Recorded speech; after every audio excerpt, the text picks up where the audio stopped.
Picture this. You're sitting in advanced biology class, quietly giving your presentation about cellular mitosis, when suddenly the most popular guy in school decides to accidentally lift your skirt in front of 30 classmates and a teacher.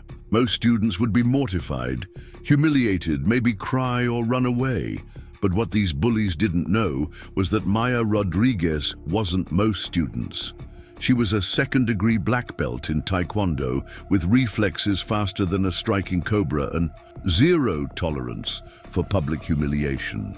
What happened next became the most talked about 60 seconds in Oakwood Preparatory Academy's 150-year history.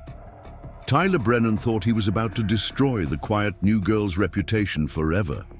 Instead, he was about to learn why you should never ever underestimate someone who spent their entire life moving from base to base, learning to defend themselves in a world where showing weakness meant becoming a target. This is that story. The day a mayor's son learned that money and status mean nothing when you mess with the wrong person. The day Maya Rodriguez stopped hiding who she really was and showed an entire school what happens when you cross someone who's been trained to fight since they could walk. Before we jump back in, tell us where you're tuning in from. And if this story touches you, make sure you're subscribed, because tomorrow I've saved something extra special for you. The October fog clung to the mountains surrounding Millbrook like a grey wool blanket, softening the edges of the expensive Tudor homes that dotted the hillsides leading to Oakwood Preparatory Academy. Maya Rodriguez pressed her face against the cool window of the city bus, watching her new world roll past in muted colors. 3 weeks into her senior year at her 9th school in 12 years, and she still felt like an outsider looking in through glass. The bus wheezed to a stop at the academy's ornate iron gates, and Maya gathered her worn messenger bag, checking once more that her presentation materials were secure. Today was her first oral report in advanced biology, and she'd spent the weekend perfecting her research on cellular division. She'd learned long ago that academic excellence was the fastest way to blend into the background of any new school. Teachers liked smart students who didn't cause trouble, and classmates usually ignored the girl who aced every test but never raised her hand unless called upon. Oakwood Preparatory Academy rose before her like a monument to New England tradition and old money privilege. The main building's red brick facade was draped in ivy that had turned brilliant crimson with the changing season, and tall windows gleamed like watchful eyes in the morning light.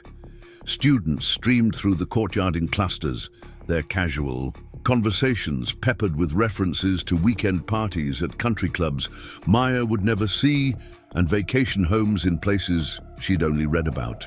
Maya pulled her navy cardigan tighter around her shoulders, not against the crisp autumn air, but as armor against the invisible barriers she felt whenever she walked among the children of senators, tech moguls, and generational wealth. Her mother had warned her that Oakwood would be different from the public schools and military base academies they'd attended before. This was where New Hampshire's elite sent their children to prepare for Ivy League futures and lives of guaranteed success. The scholarship Maya had earned through her academic achievements and her father's military service felt both like a golden ticket and a scarlet letter. It opened doors, but also marked her as someone who didn't truly belong in this rarefied world of privilege and expectation. She'd researched Oakwood thoroughly before arriving, as was her habit. Academic rankings, student demographics, college placement statistics, and most importantly, the social dynamics that could make or break a transfer student's experience. The school's website painted a picture of inclusive excellence and diverse perspectives, but the anonymous student forums told a different story. Like every elite institution, Oakwood had its unofficial hierarchies, its untouchable students, and its unspoken rules about who belonged where.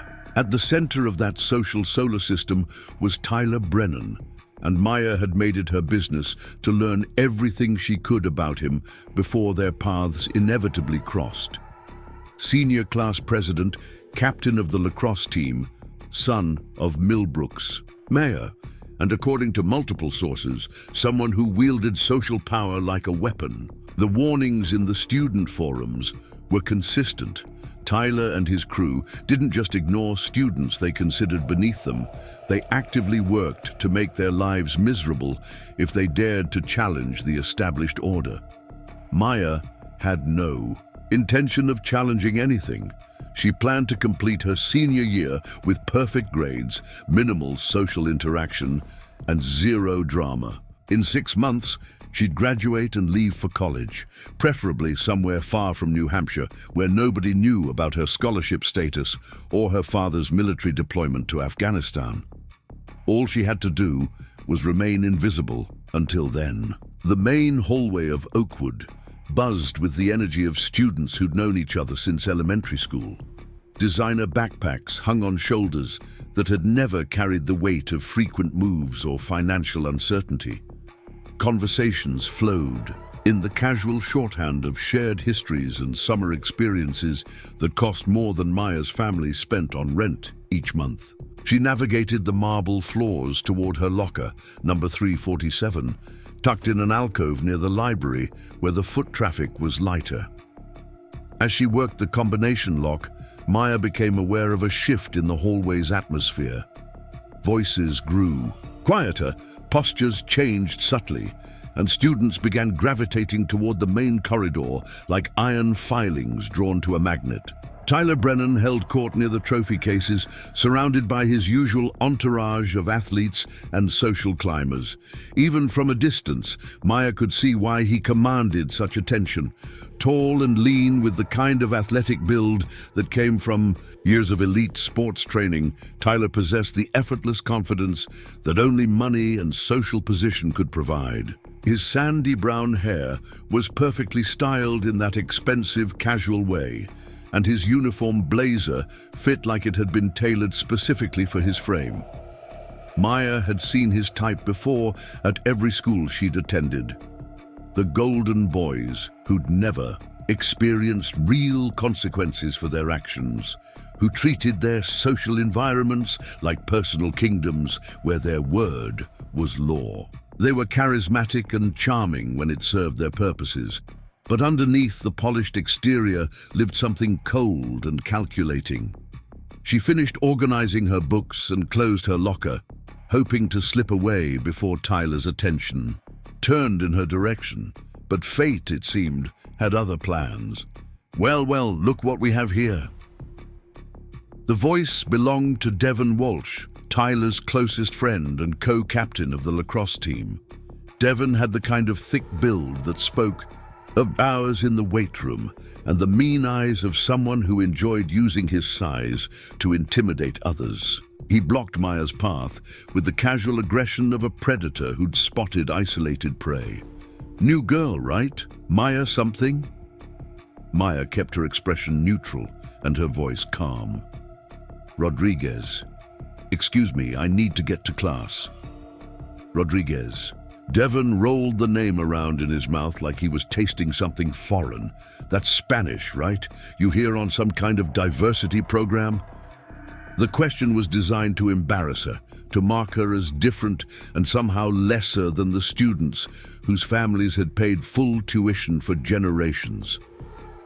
Maya had heard variations of it at every school where her academic achievements had earned her opportunities that others considered undeserved. I'm here on merit, she replied simply, attempting to step around him. Devon shifted to block her again, and Maya felt the familiar tightness in her chest that came with being cornered.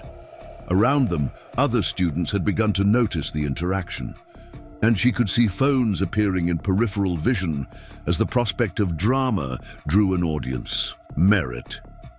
Devon's smile held no warmth. Right, well, Maya Merritt, let me give you some free advice about how things work around here. Before he could continue, Tyler's voice cut through the growing tension like a blade through silk. Devon, leave her alone. The command was quiet but absolute, carrying the kind of authority that brooked no argument. Devon stepped back immediately, his aggressive posture deflating like a punctured balloon. Tyler approached with the fluid grace of someone accustomed to having crowds part before him. "Sorry about that," Tyler said to Maya, his tone warm and seemingly genuine. "Devon sometimes gets a little enthusiastic about school spirit. I'm Tyler. Brennan." He extended his hand with the confident expectation that it would be shaken. Maya studied his face for a moment, noting the way his eyes didn't quite match his friendly smile. There was something calculating in his gaze, like he was filing away information for future use. Preparing and narrating this story took us a lot of time, so if you are enjoying it, subscribe to our channel. It means a lot to us. Now back to the story. She shook his hand briefly. Maya Rodriguez. "Welcome to Oakwood, Maya. If you need anything at all, just let me know. We take care of our own here." The emphasis on our own was subtle but unmistakable. Tyler was establishing parameters, defining who belonged and who didn't, while maintaining the veneer of helpfulness. It was a masterful display of social manipulation, simultaneously welcoming and exclusionary. "Thank you," Maya said politely. "I should get to class." Tyler stepped aside with an exaggerated bow. "Of course, academic excellence and all that. What's your first period?" "Advanced biology with Dr. Patterson." "Ah, the hardest science class we offer. Impressive." Tyler's smile widened, showing perfect teeth that probably cost more than Maya's family's car. "I look forward to seeing more of you around campus, Maya Rodriguez." As she walked away, Maya could feel Tyler's eyes on her back and hear the low murmur of conversation resuming behind her. The encounter had lasted less than 3 minutes, but she knew it had changed something fundamental about her time at Oakwood. She was no longer invisible, no longer just another face in the crowd of privileged students. Tyler Brennan had noticed her, and in her experience, that kind of attention never led anywhere good. Dr. Patterson's advanced biology classroom occupied the top floor of the science building, with tall windows that overlooked the academy's perfectly manicured quad. The room buzzed with pre-class energy as students compared notes and made last-minute preparations for their presentations. Maya found an empty seat near the back corner, arranging her materials while listening to the casual chatter around her. "Did you see Tyler talking to the new scholarship girl?" The voice belonged to Sophia Chen, a petite brunette whose family owned half the tech companies in the area. "Wonder what that was about." "Probably just being polite," replied her friend. "Amanda Foster. You know how he is with charity cases. Remember when he helped that kid from the public school last year?" "Oh right, David something. Whatever happened to him anyway?" "Transferred out after Christmas. Said the academic pressure was too intense, but everyone knows Tyler made his life miserable after David embarrassed him in debate class." Maya kept her eyes on her notebook, but she filed the information away. The warning was clear enough. Tyler's public kindness often masked private cruelty, and students who challenged him had a habit of disappearing from Oakwood's social landscape. Dr. Patterson entered the classroom with the brisk efficiency of someone who'd been teaching for 3 decades. She was a small woman with steel-gray hair and sharp eyes that missed nothing, known throughout the school for her demanding standards and complete intolerance for social hierarchies in her classroom. "Good morning, scholars. Today we begin our student presentations on cellular processes. I trust you've all prepared thoroughly because, as you know, these presentations comprise 20% of your semester grade." Maya felt a familiar flutter of nervous energy, the same feeling she got before any performance or test. She'd always been an excellent student, but speaking in front of new classmates still triggered her anxiety. At least her presentation was well-researched and thoroughly rehearsed. Our first presenter today will be Maya Rodriguez, who will be discussing the molecular mechanisms of mitosis. Maya rose from her seat, gathering her materials and walking to the front of the classroom with measured steps. She could feel 30 pairs of eyes tracking her movement, evaluating everything from her posture to her clothing to the confidence in her voice. She'd chosen mitosis as her topic because it fascinated her. The way a single cell could divide itself into two identical copies through such an elegant and complex process.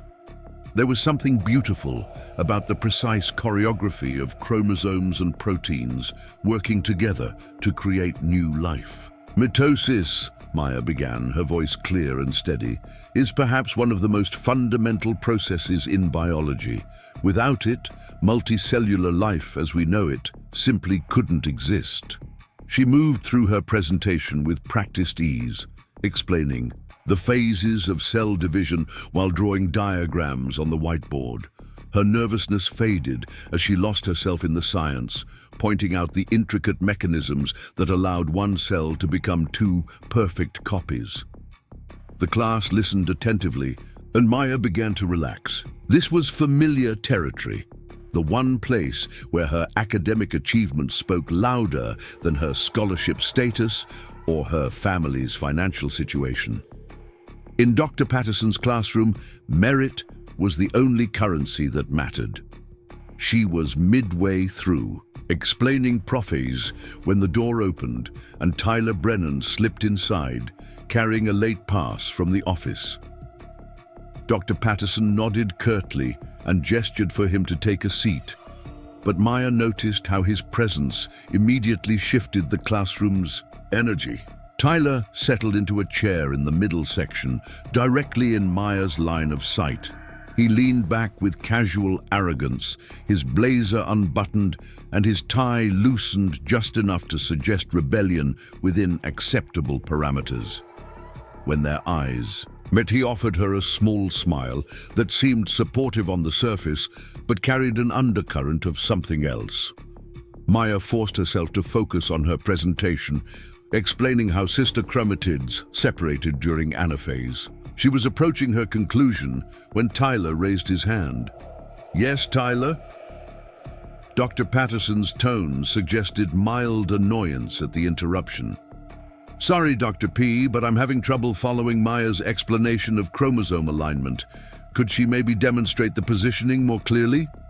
The request seemed innocent enough, but Maya caught the slight emphasis on positioning and the way Tyler's eyes glittered with hidden amusement. Still, she had no choice but to respond professionally. Of course, during metaphase, the chromosomes align along the cell's equatorial plane, like this. Maya turned to face the whiteboard, drawing a clearer diagram while explaining the concept. That's when Tyler made his move. In one fluid motion, he stood and approached her under the pretense of getting a better view of her diagram. But as he passed behind her, his hand swept downward in what appeared to be an accidental gesture, catching the hem of Maya's navy skirt and lifting it several inches. The classroom erupted in gasps and nervous laughter as Maya spun around, her face flushing with humiliation and rage. Tyler stepped back with exaggerated shock, his hands raised in mock innocence. "Oh my God, Maya, I'm so sorry. I was just trying to see your diagram better, and I must have caught your skirt by accident. How embarrassing." His performance was flawless, the picture of mortified concern. But Maya saw the truth in his eyes, the cold satisfaction of a predator who'd just drawn first blood.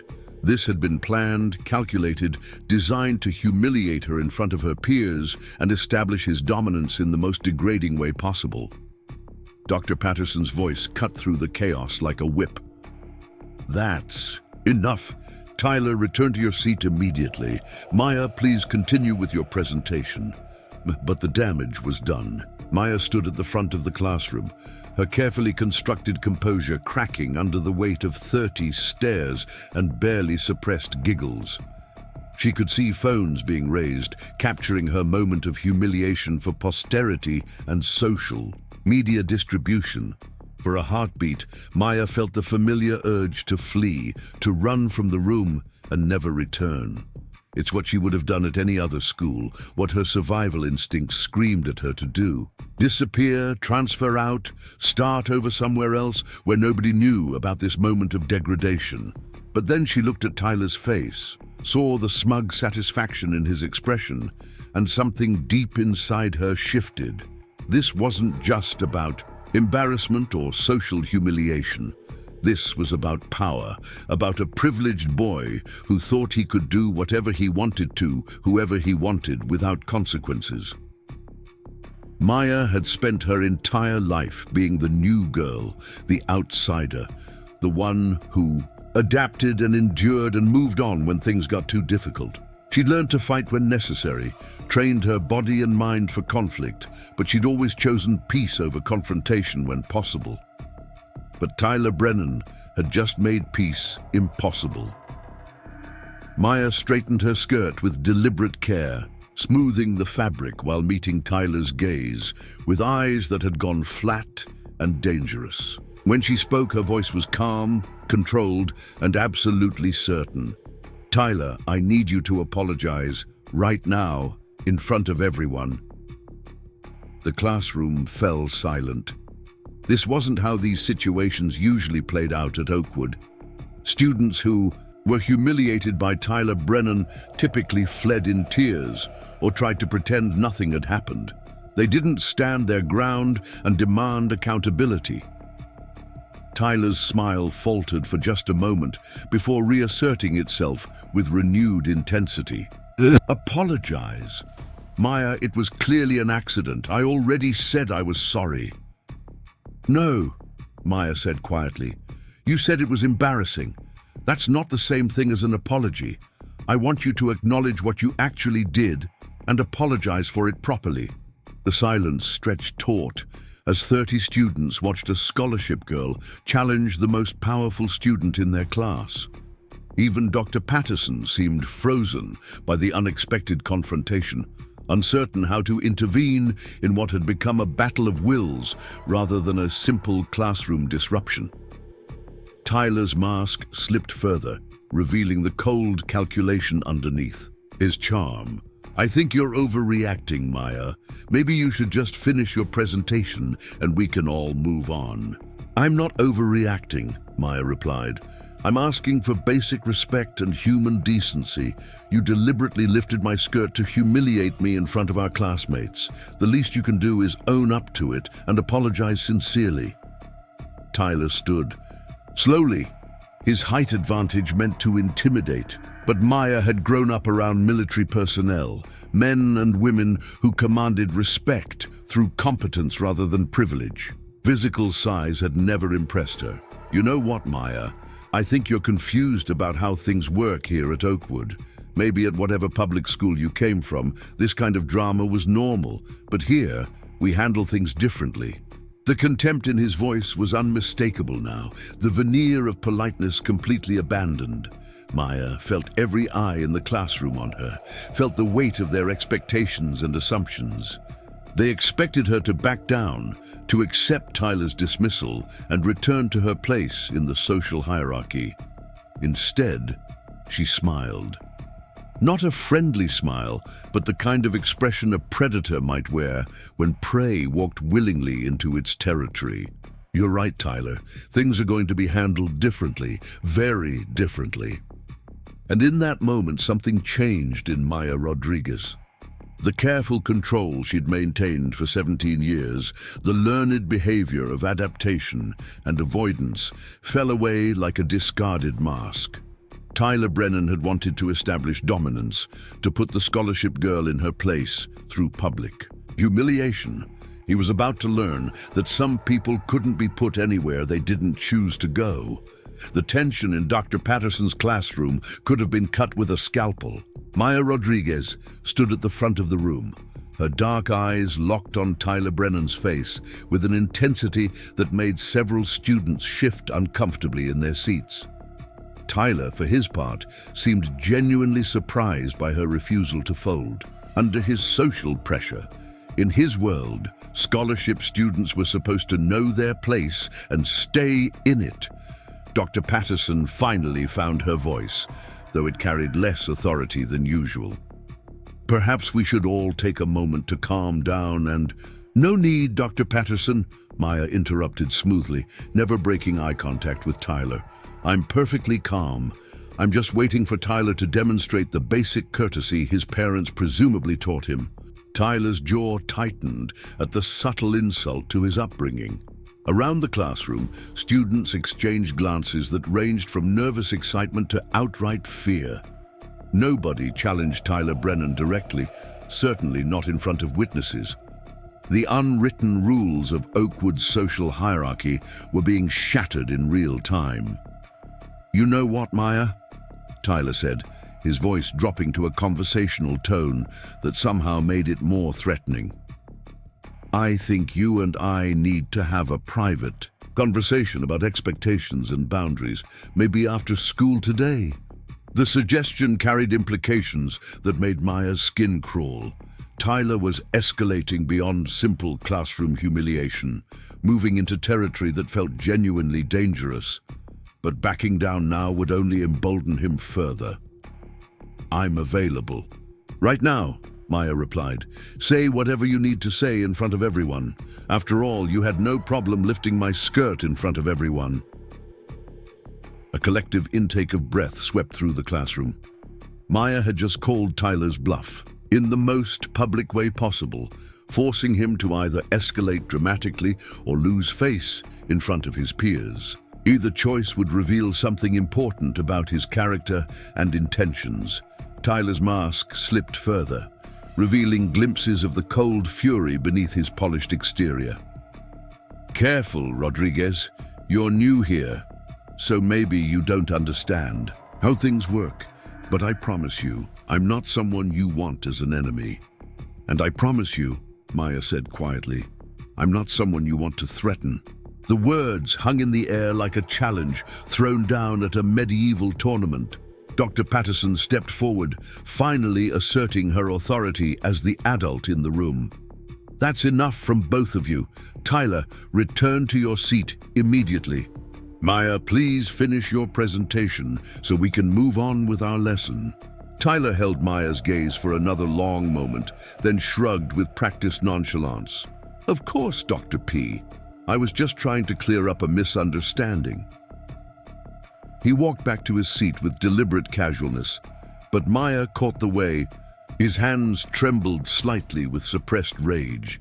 Maya turned back to the whiteboard, gathering her thoughts before continuing with her explanation of cellular division. Her voice remained steady as she concluded her presentation, but inside, her mind was racing. She'd just declared war on the most powerful student at Oakwood Preparatory Academy, and she had no illusions about what that meant.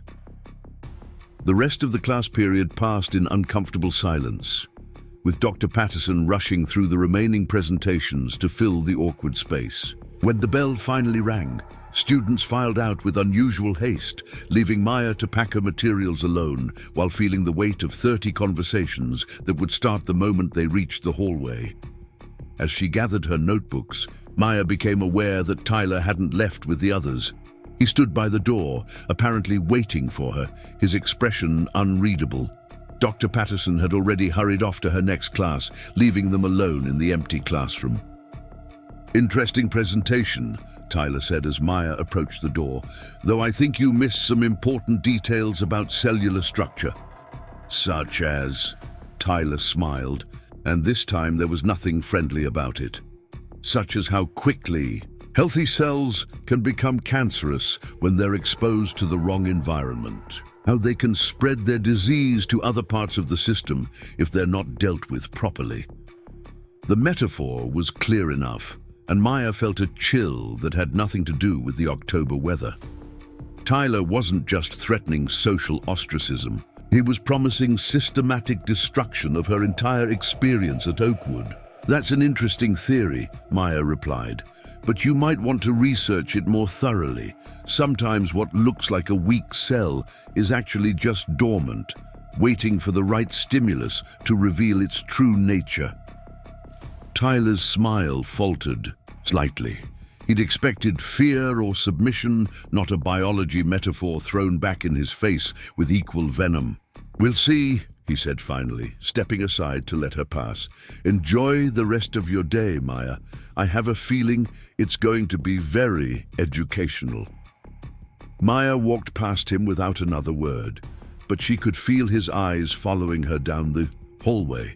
The gauntlet had been thrown, and she knew that by the time the school day ended, every student at Oakwood would know about the scholarship girl who dared to challenge Tyler Brennan's authority. The news traveled through the Academy's social networks with the speed of digital communication and teenage gossip.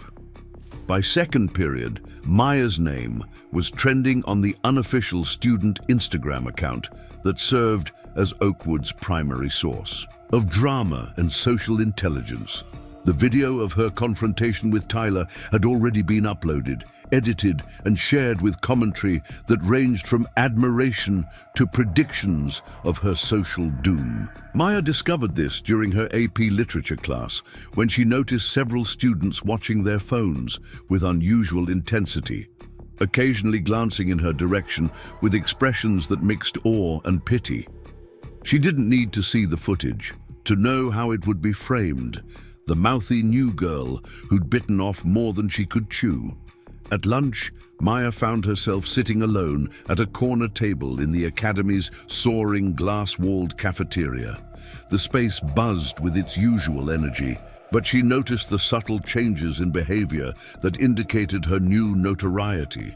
Conversations quieted as she passed, phones appeared to capture her isolation, and several students made obvious detours to avoid walking too close to her table. She was picking at her turkey sandwich when a small voice interrupted her thoughts. "Excuse me, Maya." Maya looked up to find Lily Thompson standing nervously beside her table, clutching a lunch tray with white-knuckled hands. Lily was a junior with auburn hair and freckles who reminded Maya of a startled deer, always ready to bolt at the first sign of danger. "Mind if I sit here?" Lily asked, glancing around the cafeteria as if checking for predators. "Everywhere. It seems kind of intense today." Maya gestured to an empty chair. "Please, I could use the company." Lily sat down carefully, arranging her salad and water bottle with nervous precision. "I saw what happened in Dr. Patterson's class. Well, I mean, everyone saw it by now. It's all over social media." "I figured as much," Maya said dryly. "Tyler's probably loving the attention. Actually, I don't think he is." Lily leaned forward conspiratorially. "My boyfriend Jake is on the lacrosse team, and he said Tyler was furious after first period. Apparently he's not used to people standing up to him like that." Maya raised an eyebrow. "People don't usually challenge him?" Lily shook her head emphatically. "Never. Not directly, anyway. Tyler's family basically owns this town, and he knows it. His dad's the mayor, his mom's on the school board, and his grandfather founded half the tech companies around here. Students who cross him tend to have bad things happen to them." "What kind of bad things?" Lily glanced around again before answering. "Social media harassment, usually. Fake accounts posting embarrassing stuff, private information getting leaked, that sort of thing. Sometimes it gets physical if someone really pisses him off, but he's usually smart enough to have other people do his dirty work." Maya absorbed this information while studying Tyler's table across the cafeteria. He sat, surrounded by his usual crew of athletes and social climbers, but his body language seemed different today. Instead of his usual relaxed confidence, there was tension in his shoulders and a sharpness to his gestures that suggested barely controlled anger. "He's planning something," Maya observed. "Definitely," Lily agreed. "The question is what? Tyler's really good at making people's lives miserable without leaving fingerprints. He'll probably start with social media, then escalate from there." As if summoned by their conversation, Maya's phone buzzed with a notification. She glanced at the screen and felt her stomach drop. Someone had created a fake dating profile using her photos and personal information, complete with explicit suggestions about her availability and interests. "It's starting," Maya said quietly, showing Lily the screen. Lily's face paled. "Oh, no, he works fast. Maya, you need to be really careful. Tyler doesn't just embarrass people and move on. He destroys them systematically until they transfer schools or have nervous breakdowns."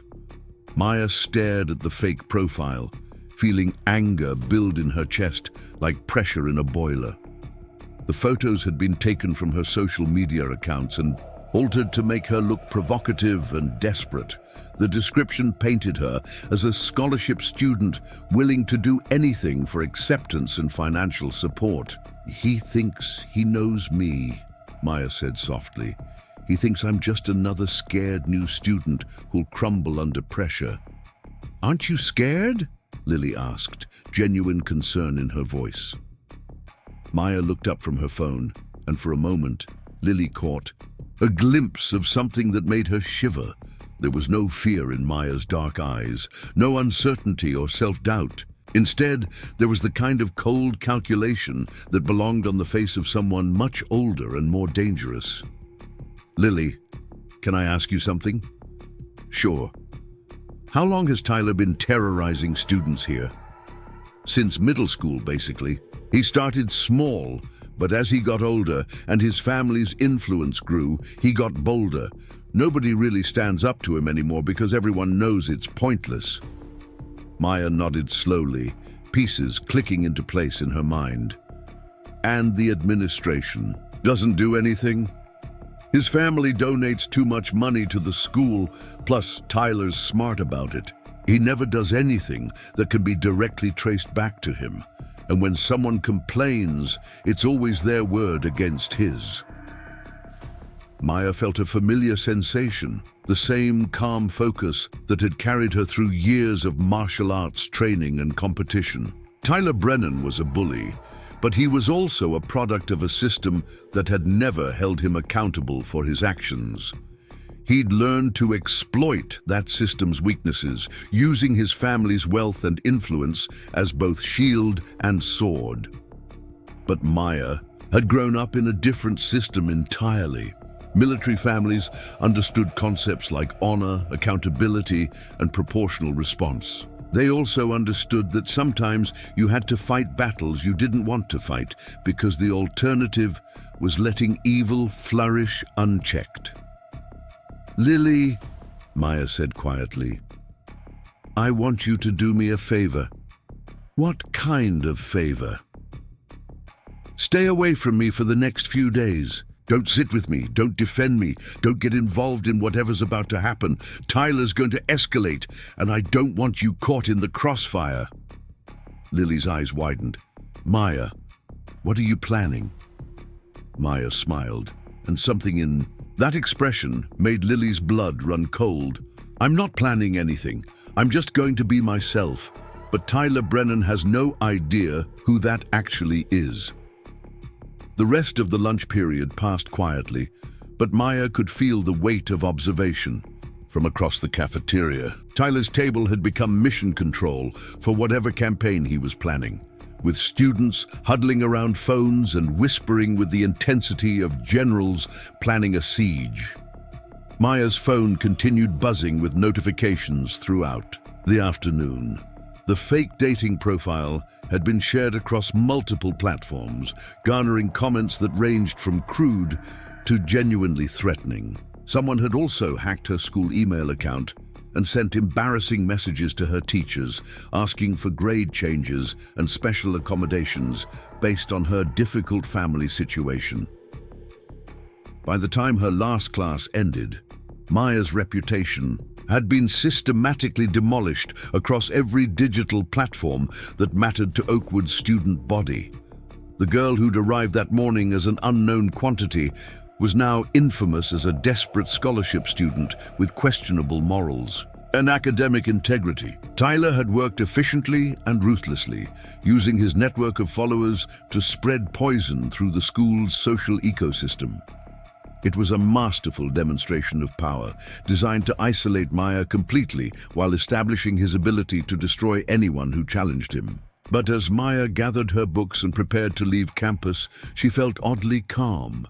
Tyler's campaign had revealed something important about both his methods and his weaknesses. He relied on reputation and intimidation, on the assumption that his targets would be too ashamed or frightened to fight back effectively.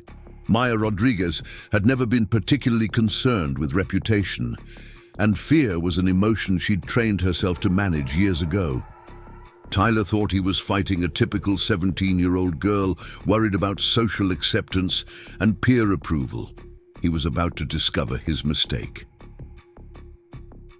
Part 3. Digital Warfare. Maya's apartment above Morrison's used books felt like a sanctuary. After the toxic atmosphere of Oakwood Preparatory Academy, the space was small but cozy, with exposed brick walls and tall windows that overlooked Millbrook's historic downtown district. Her mother had made it home with carefully arranged furniture and family photos that chronicled their nomadic military life. Isabella Rodriguez was already in the kitchen when Maya arrived, still wearing her ICU scrubs and the exhausted expression of someone who'd spent 12 hours fighting to save lives.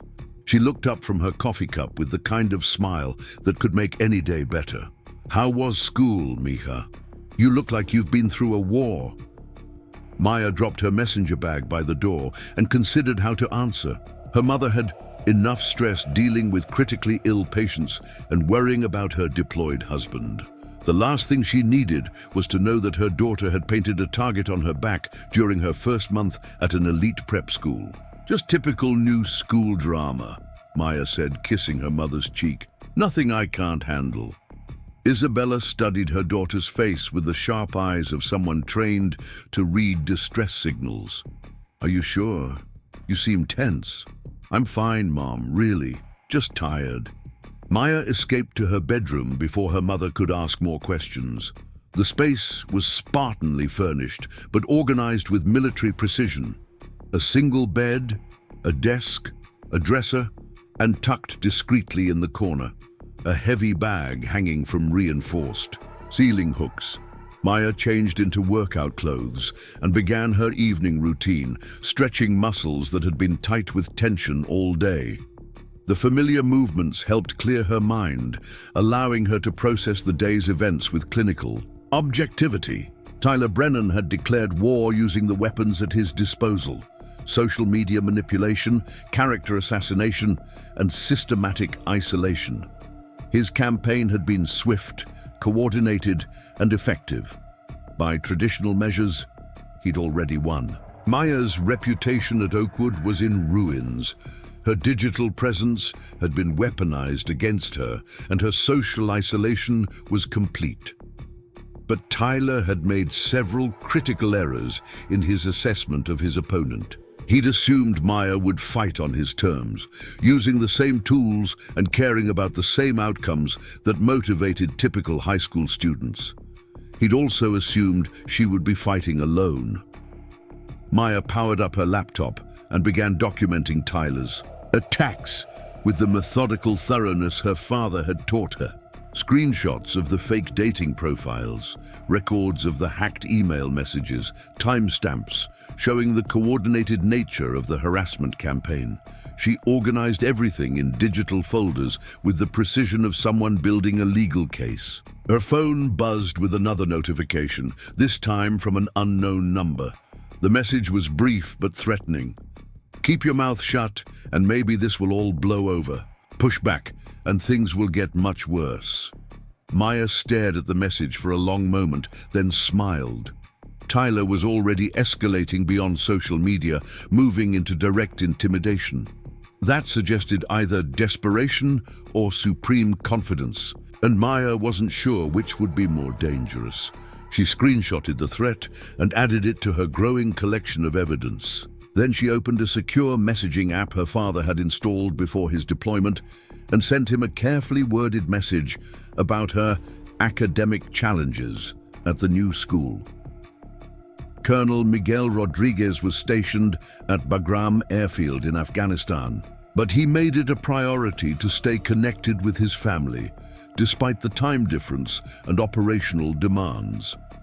His response came within an hour, written in the kind of military shorthand that packed maximum information into minimum words. Situation assessed.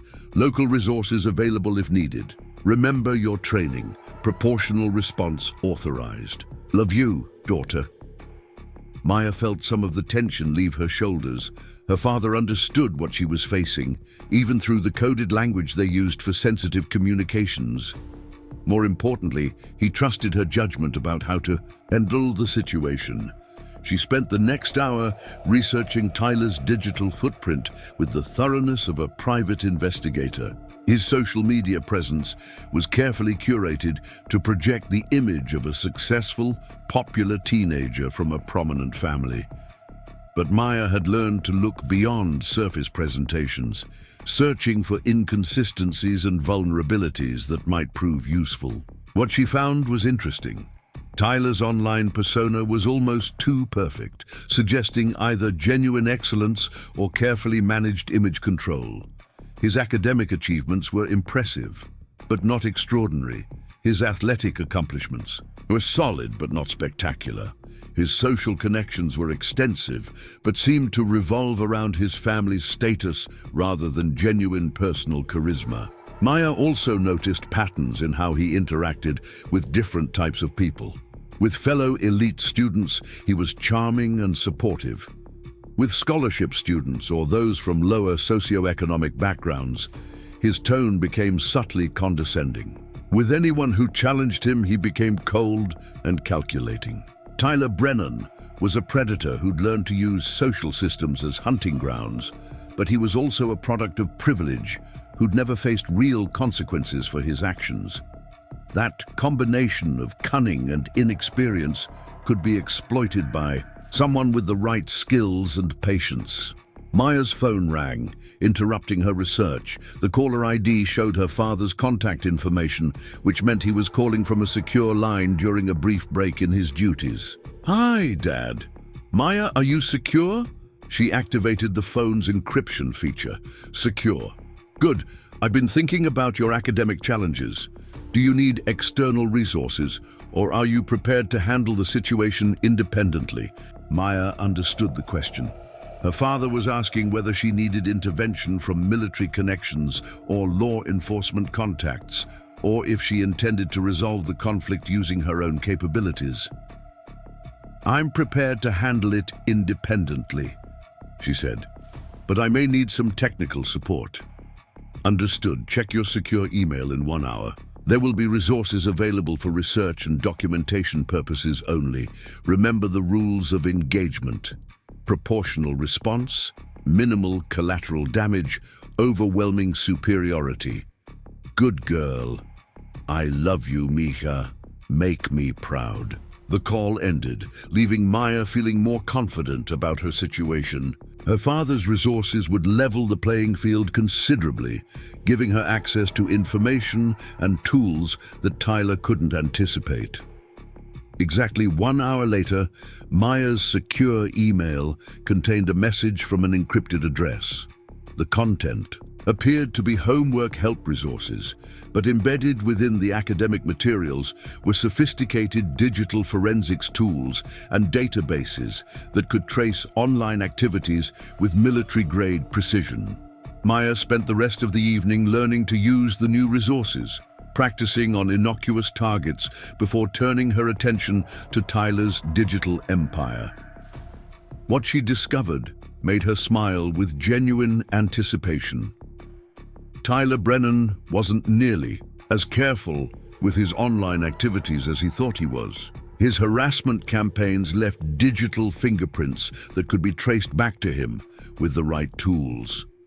More importantly, his confidence in his immunity from consequences had made him careless about covering his tracks. Maya documented everything, methodically, building a comprehensive picture of Tyler's activities that stretched back months. The pattern was clear and damning. Systematic harassment of students who challenged his authority, coordinated character assassination campaigns, and direct threats delivered through supposedly anonymous channels. By midnight, Maya had enough. evidence to destroy Tyler's reputation as thoroughly as he'd destroyed hers. But she wasn't ready to strike yet. Tyler was still escalating, still revealing the full scope of his capabilities and intentions. Better to let him commit completely before delivering a proportional response. Maya closed her laptop and prepared for bed, feeling calmer than she had all day. Tomorrow would bring new attacks, fresh humiliations, and probably direct confrontation. But Maya Rodriguez was no longer fighting blind against an unknown enemy. She was a trained fighter with superior intelligence, extensive resources, and most importantly, the patience to wait for exactly the right moment to strike back. Tyler. Brennan thought he was hunting a frightened teenage girl. He was about to learn the difference between predator and prey. Part 4, the systematic campaign. Wednesday morning brought October frost to Millbrook, coating the academy's manicured grounds with a crystalline shell that crunched under Maya's feet as she walked from the bus stop. The bite in the air matched her mood perfectly, sharp, focused, and ready for whatever Tyler Brennan had planned for Act 2 of his psychological warfare. Maya had spent the previous evening monitoring her compromised social media accounts and watching Tyler's network amplify their coordinated attacks. The fake dating profiles had evolved overnight, now featuring manipulated photos that made her appear in increasingly compromising situations. Someone had also created a fake Instagram account documenting her supposed academic dishonesty, complete with fabricated evidence of cheating and plagiarism. The digital assault was comprehensive and professionally executed, suggesting Tyler had access to resources beyond typical teenage capabilities. Maya made careful note of the technical sophistication involved, adding details to the growing dossier she was building on her opponent's methods and connections. She entered Oakwood's main building to find the hallway atmosphere had shifted dramatically since Monday. Students who'd previously ignored her now watched with barely concealed hostility or morbid curiosity. Conversations stopped as she passed, replaced by pointed whispers and phone cameras capturing her reactions for posterity and entertainment. Maya kept her expression neutral and her pace steady, refusing to give Tyler's audience the satisfaction of seeing her rattled. She'd learned long ago that controlling her external reactions was crucial when surrounded by predators. Show fear or anger, and they'd swarm like sharks sensing blood in the water. Her locker had been decorated overnight with printouts of the fake social media content, held in place with what appeared to be chewing gum. Maya removed each piece methodically, using tissues to handle the sticky mess, while mentally cataloging another example of Tyler's escalating harassment. "Gross," someone muttered behind her. "She's not even embarrassed." Maya disposed of the vandalism and organized her books with deliberate calm, aware of the small crowd that had gathered to witness her humiliation. Their disappointed expressions suggested they'd expected tears or angry outbursts, some kind of emotional breakdown that would validate their entertainment. Instead, they got clinical efficiency and complete self-control, which seemed to frustrate them more than any dramatic reaction would have. Maya's first period was advanced chemistry with Dr. Williams, a stern woman in her 60s who tolerated no nonsense in her laboratory. The classroom buzzed with anticipatory energy as students settled into their seats, clearly expecting more drama from the scholarship girl who dared to challenge Tyler Brennan's authority. Tyler himself arrived, precisely on time, sliding into his seat with theatrical casualness while his eyes tracked Maya's movements with predatory attention. He'd positioned himself to watch her face during whatever humiliation he'd planned for this morning's entertainment. Dr. Williams began the class with her usual brisk efficiency, diving into a complex discussion of molecular bonding that required complete attention from students who hoped to survive her notoriously difficult exams. Maya lost herself in the familiar comfort of scientific concepts, temporarily forgetting about social warfare in favor of electron configurations and chemical reactions. She was taking notes on covalent bonding when her phone vibrated with an incoming text message. Maya ignored it initially, but the device continued buzzing with increasing frequency until other students began glancing in her direction with knowing smirks. Finally, Dr. Williams stopped mid-sentence and fixed Maya with a withering stare. "Miss Rodriguez, perhaps you'd like to share whatever is so urgent that it requires interrupting my lesson." Maya felt heat rise in her cheeks as she reached for her phone to silence it. The screen showed dozens of notifications from unknown numbers, all containing explicit messages and inappropriate requests based on the fake dating profiles Tyler had created. "I'm sorry, Dr. Williams. I was trying to turn it off. Clearly, you're having difficulty managing your personal communications during academic time. Perhaps a more hands-on approach to learning would help you focus." Dr. Williams gestured toward the supply closet with the kind of smile that promised unpleasant consequences. "Please retrieve the molecular model kits from the top shelf and distribute them to the class." Maya stood and walked to the supply closet, aware that every eye in the classroom was tracking her movement. The requested kits were stored on a shelf that required stretching to reach, and she realized too late that Tyler had orchestrated this moment with careful precision. As Maya stretched upward to retrieve the boxes, she heard the distinctive sound of multiple phone cameras activating behind her. Tyler had positioned his crew to capture compromising angles that would be edited and distributed within minutes of being taken. Maya completed the task efficiently and returned to distributing materials, but the damage was done. She could see students already uploading and sharing content that would fuel another wave of harassment and humiliation. Tyler caught her eye as she placed a model kit on his desk, his expression radiating satisfied malice.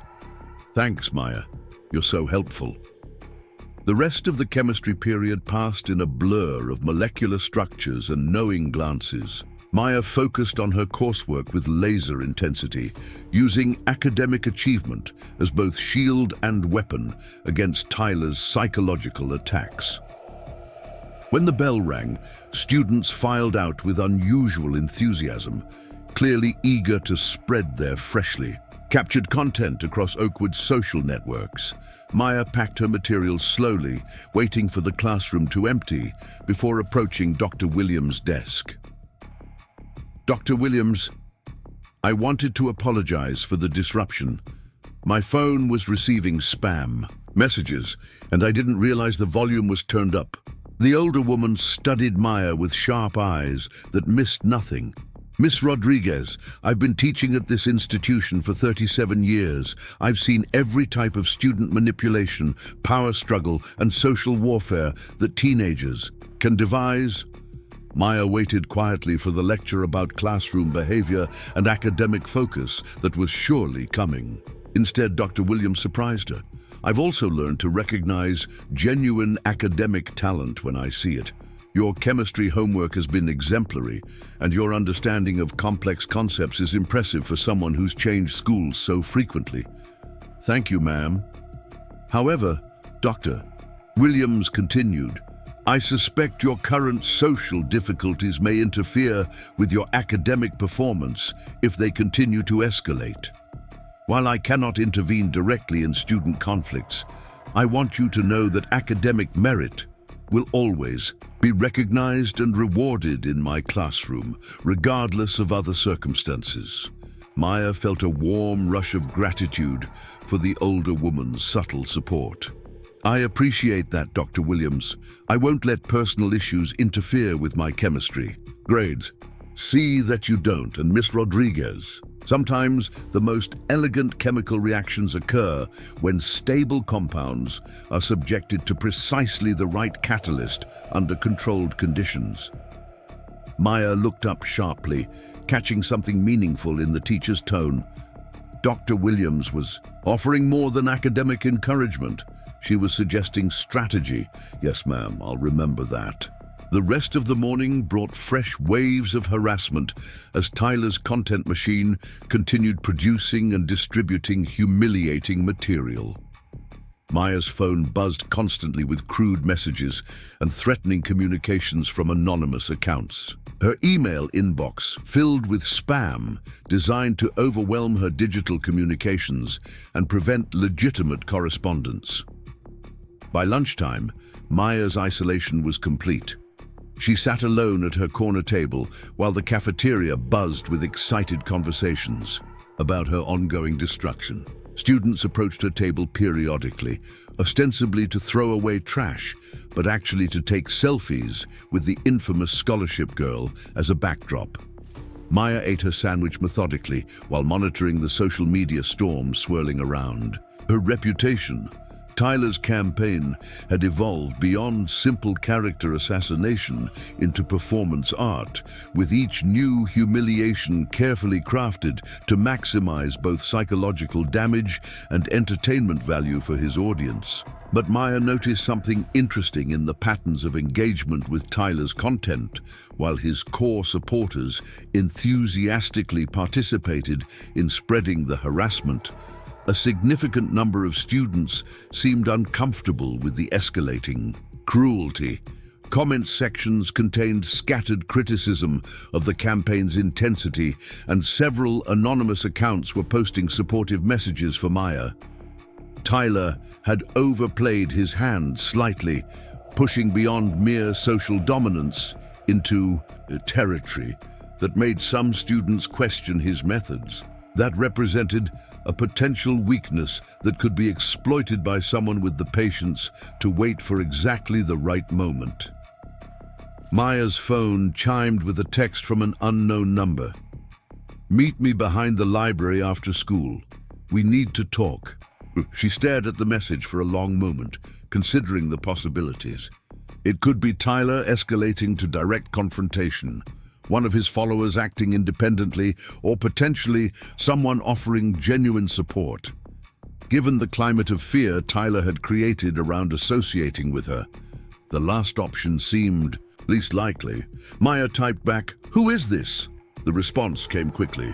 "Someone who knows what you're really dealing with. Trust me."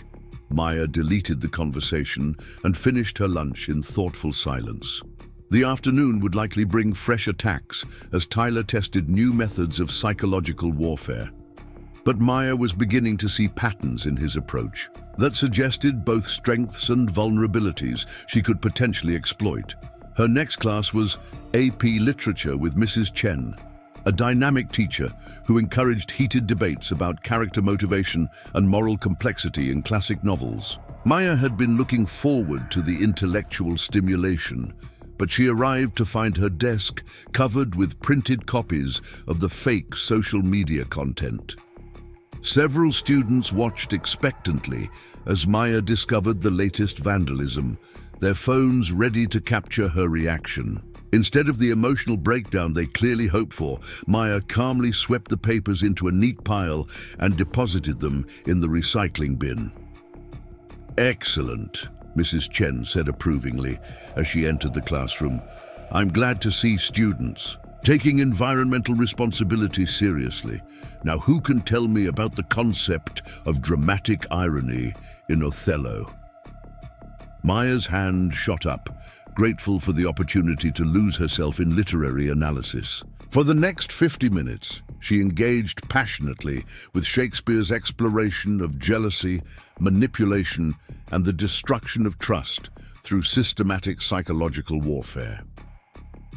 The parallels to her current situation weren't lost on her, nor on several other students who began making connections between Iago's manipulation tactics and more contemporary examples of social destruction. When Mrs. Chen asked about modern applications of Shakespearean themes, Maya found herself speaking with controlled intensity about how manipulative individuals use others' insecurities and social bonds to destroy their targets systematically. Iago doesn't just attack Othello directly, Maya explained. He weaponizes Othello's trust and love against him, turning his greatest strengths into vulnerabilities. The most effective manipulators understand that psychological warfare is about patience and precision, not brute force. Tyler, who had been slouching in his seat with bored arrogance, straightened slightly at Maya's analysis. Something in her tone suggested layers of meaning beyond literary discussion. Mrs. Chen nodded approvingly. "Excellent analysis, Maya. Can anyone think of why Iago's methods are ultimately self-defeating?" Maya smiled slightly before answering. "Because his manipulation depends on controlling information and maintaining his facade of trustworthiness. Once his true nature is exposed, all his victims unite against him. His greatest strength becomes his greatest weakness." The classroom fell silent as students processed the implications of Maya's analysis. Tyler's face had gone pale, and his eyes showed the first flicker of genuine uncertainty Maya had seen since their initial confrontation. Class ended with an assignment to write about contemporary examples of Iago-like manipulation, a topic that would clearly generate interesting responses given recent events at Oakwood Preparatory Academy. As students filed out, Tyler lingered near Maya's desk with the casual posture of someone making friendly conversation. But his voice carried undertones of threat when he spoke. "Interesting perspective on Iago, Maya. Though I think you're overlooking something important about power dynamics." Maya looked up from packing her books. Such as the fact that Iago loses because he underestimates his opposition. He assumes everyone else is playing by the same rules he is." Tyler leaned closer, his voice dropping to a whisper. "But what happens when someone like Iago faces an opponent who has no rules at all?" Maya met his gaze steadily. Then Iago discovers that he was never the most dangerous person in the room. Tyler's mask slipped completely for just a moment, revealing something cold and genuinely frightening beneath his polished exterior. Then he smiled with renewed confidence and walked away, leaving Maya alone with the uncomfortable realization that Tyler Brennan might be more dangerous than she'd initially assessed. Her phone buzzed with another message from the unknown number. "Library, 20 minutes. You need to see what he's really planning." Maya stared at the text for a long moment, then made a decision that would change everything about her approach to the conflict with Tyler Brennan. She was about to discover that some predators were far more dangerous than they initially appeared. Part 5, The Perfect Storm. Maya approached the library's rear entrance with the cautious awareness of someone who'd spent years navigating potentially dangerous situations. Military children learned early to assess threats and plan escape routes, skills that proved valuable in civilian environments where predators wore expensive clothes instead of enemy uniforms. The late afternoon sun slanted through the oak trees surrounding Oakwood's historic library building, casting long shadows that provided perfect concealment for an ambush. Maya noted the relative isolation of the location, the limited sightlines from campus security stations, and the fact that most students had already departed for afternoon activities or rides home. If someone wanted to have a private conversation, away from witnesses, this would be an ideal location. If someone wanted to stage a confrontation with plausible deniability, it would serve equally well.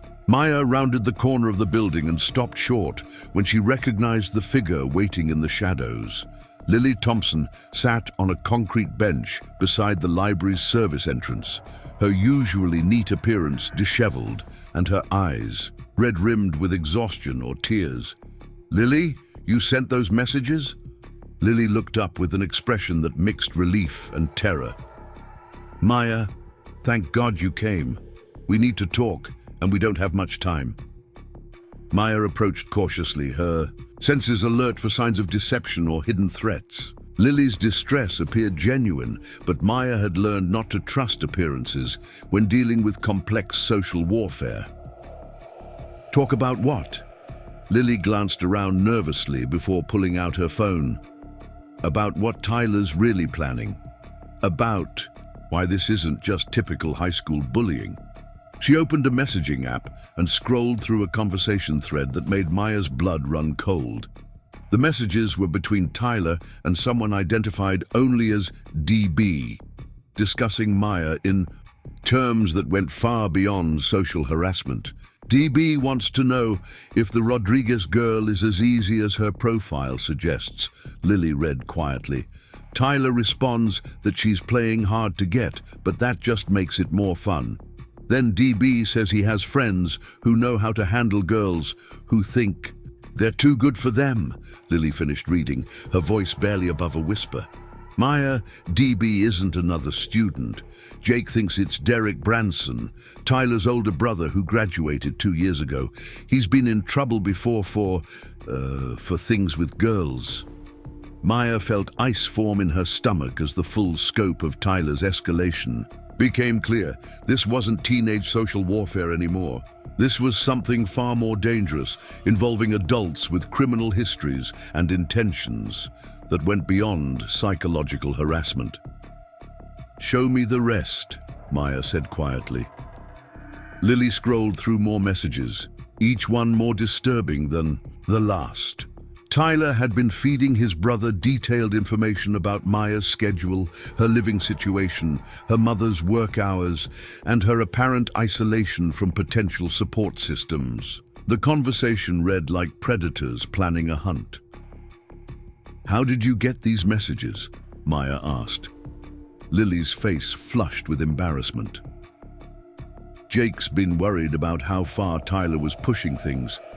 He said Tyler's been acting different lately, more aggressive, talking about teaching people lessons they'll never forget. So Jake borrowed Tyler's phone during lacrosse practice and forwarded some of the conversations to himself." Maya studied the messages with growing alarm. Tyler's communications revealed a level of planning and malice that went far beyond typical bullying behavior.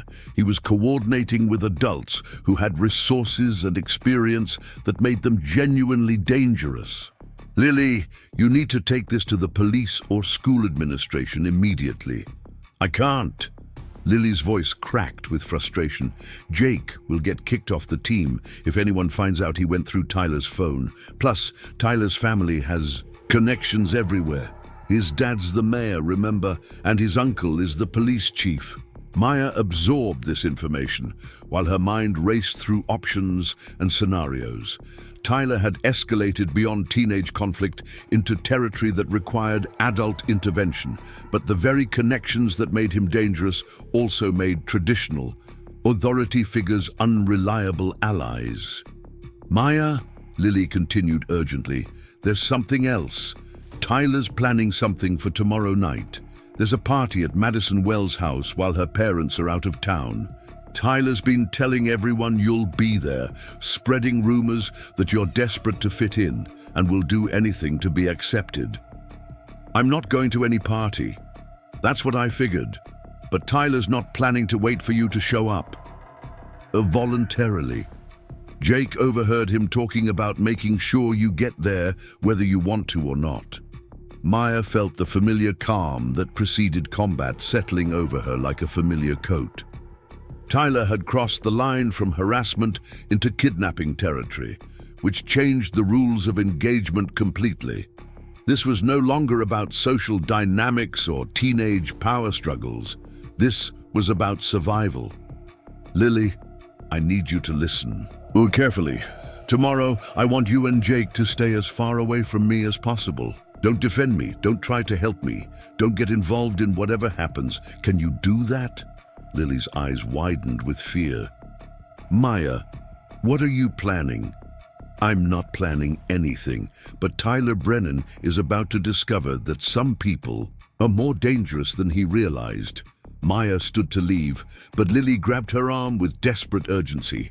"Maya, you don't understand. Derek Branson isn't just Tyler's brother. He's been arrested twice for assault, and rumor is that his family's money made those charges disappear. If Tyler's bringing him into this, you could get seriously hurt." Maya looked down at Lily's frightened face and felt something shift inside her chest. This girl had risked her relationship and her boyfriend's position on the lacrosse team to warn someone she barely knew. That kind of courage deserved respect and protection. Lily, I want you to know that what you did today took real bravery. Not many people would risk themselves to help a stranger. You're not a stranger anymore, Lily said simply, and what Tyler's doing isn't right. Maya squeezed Lily's hand gently. It's going to be okay, but I need you to promise me you'll stay safe tomorrow night. Whatever happens, don't get involved.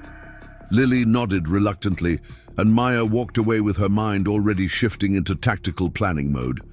Tyler had escalated the conflict into dangerous territory, but he'd also revealed his intentions and resources. That gave Maya advantages she could exploit if she moved carefully and precisely. Maya spent the evening in her apartment organizing her thoughts and resources with the methodical thoroughness her father had taught her. She uploaded all of Tyler's harassment evidence to secure cloud storage, created detailed timelines of his escalation pattern, and documented the threats involving his brother Derek.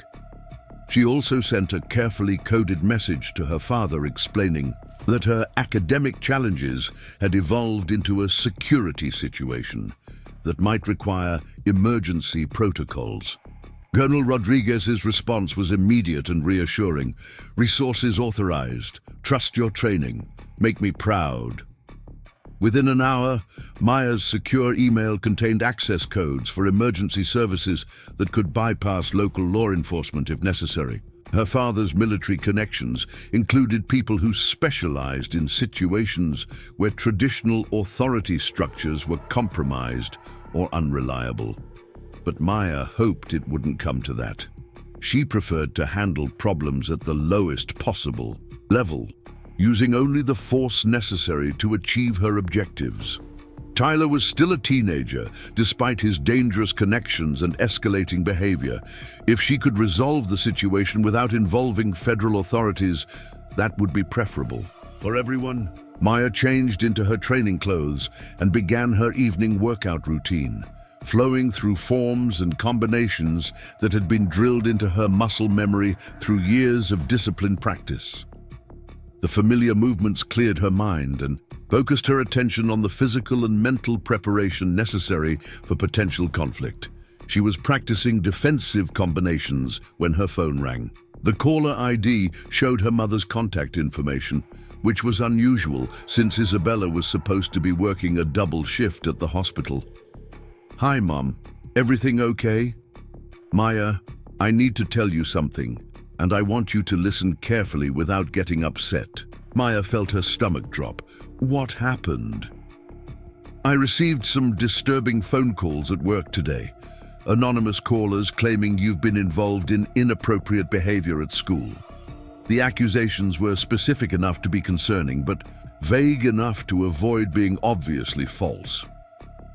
Maya closed her eyes and leaned against her bedroom wall. Tyler had escalated beyond targeting her directly to attacking her family's reputation and livelihood.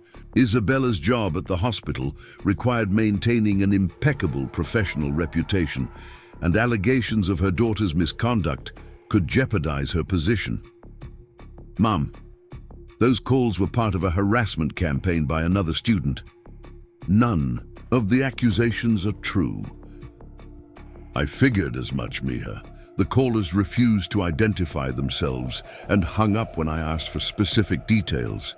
But the hospital administrator wanted me to be aware of the situation in case it escalates further. Maya felt rage building in her chest, like pressure in a boiler. Tyler had crossed another line by involving her mother's professional life in his campaign of psychological warfare. That represented a level of escalation that demanded proportional response. Mom, I want you to document everything about those calls. Times, dates, what was said, how the callers sounded. Save any voicemails if you can. Already done. Maya, is there something you're not telling me about what's happening at school? Maya considered how much to reveal about Tyler's systematic campaign and his plans for tomorrow night. Her mother deserved to know about potential threats to their family, but she also had enough stress dealing with her demanding job and worrying about her deployed husband. "There's a student who's been harassing me because I challenged his behavior. In class, he's escalated beyond typical bullying into more serious territory. I'm handling it, but I wanted you to be aware in case he tries to involve you again." Maya Elena Rodriguez. Isabella's voice carried the tone of a mother who would not be deflected with partial truths. "Tell me exactly what's happening, and don't try to protect me from information I need to keep our family safe." Maya took a deep breath and outlined Tyler's campaign in clinical detail, from the initial classroom incident through the digital harassment, fake profiles, and threats involving his brother Derek. She watched her mother's expression shift from concern to anger, to the kind of cold determination that ran in their family's genes. "This boy thinks he can threaten my daughter and jeopardize my career without consequences," Isabella said quietly. "He's about to learn how wrong he is." "Mom, I need you to stay out of this.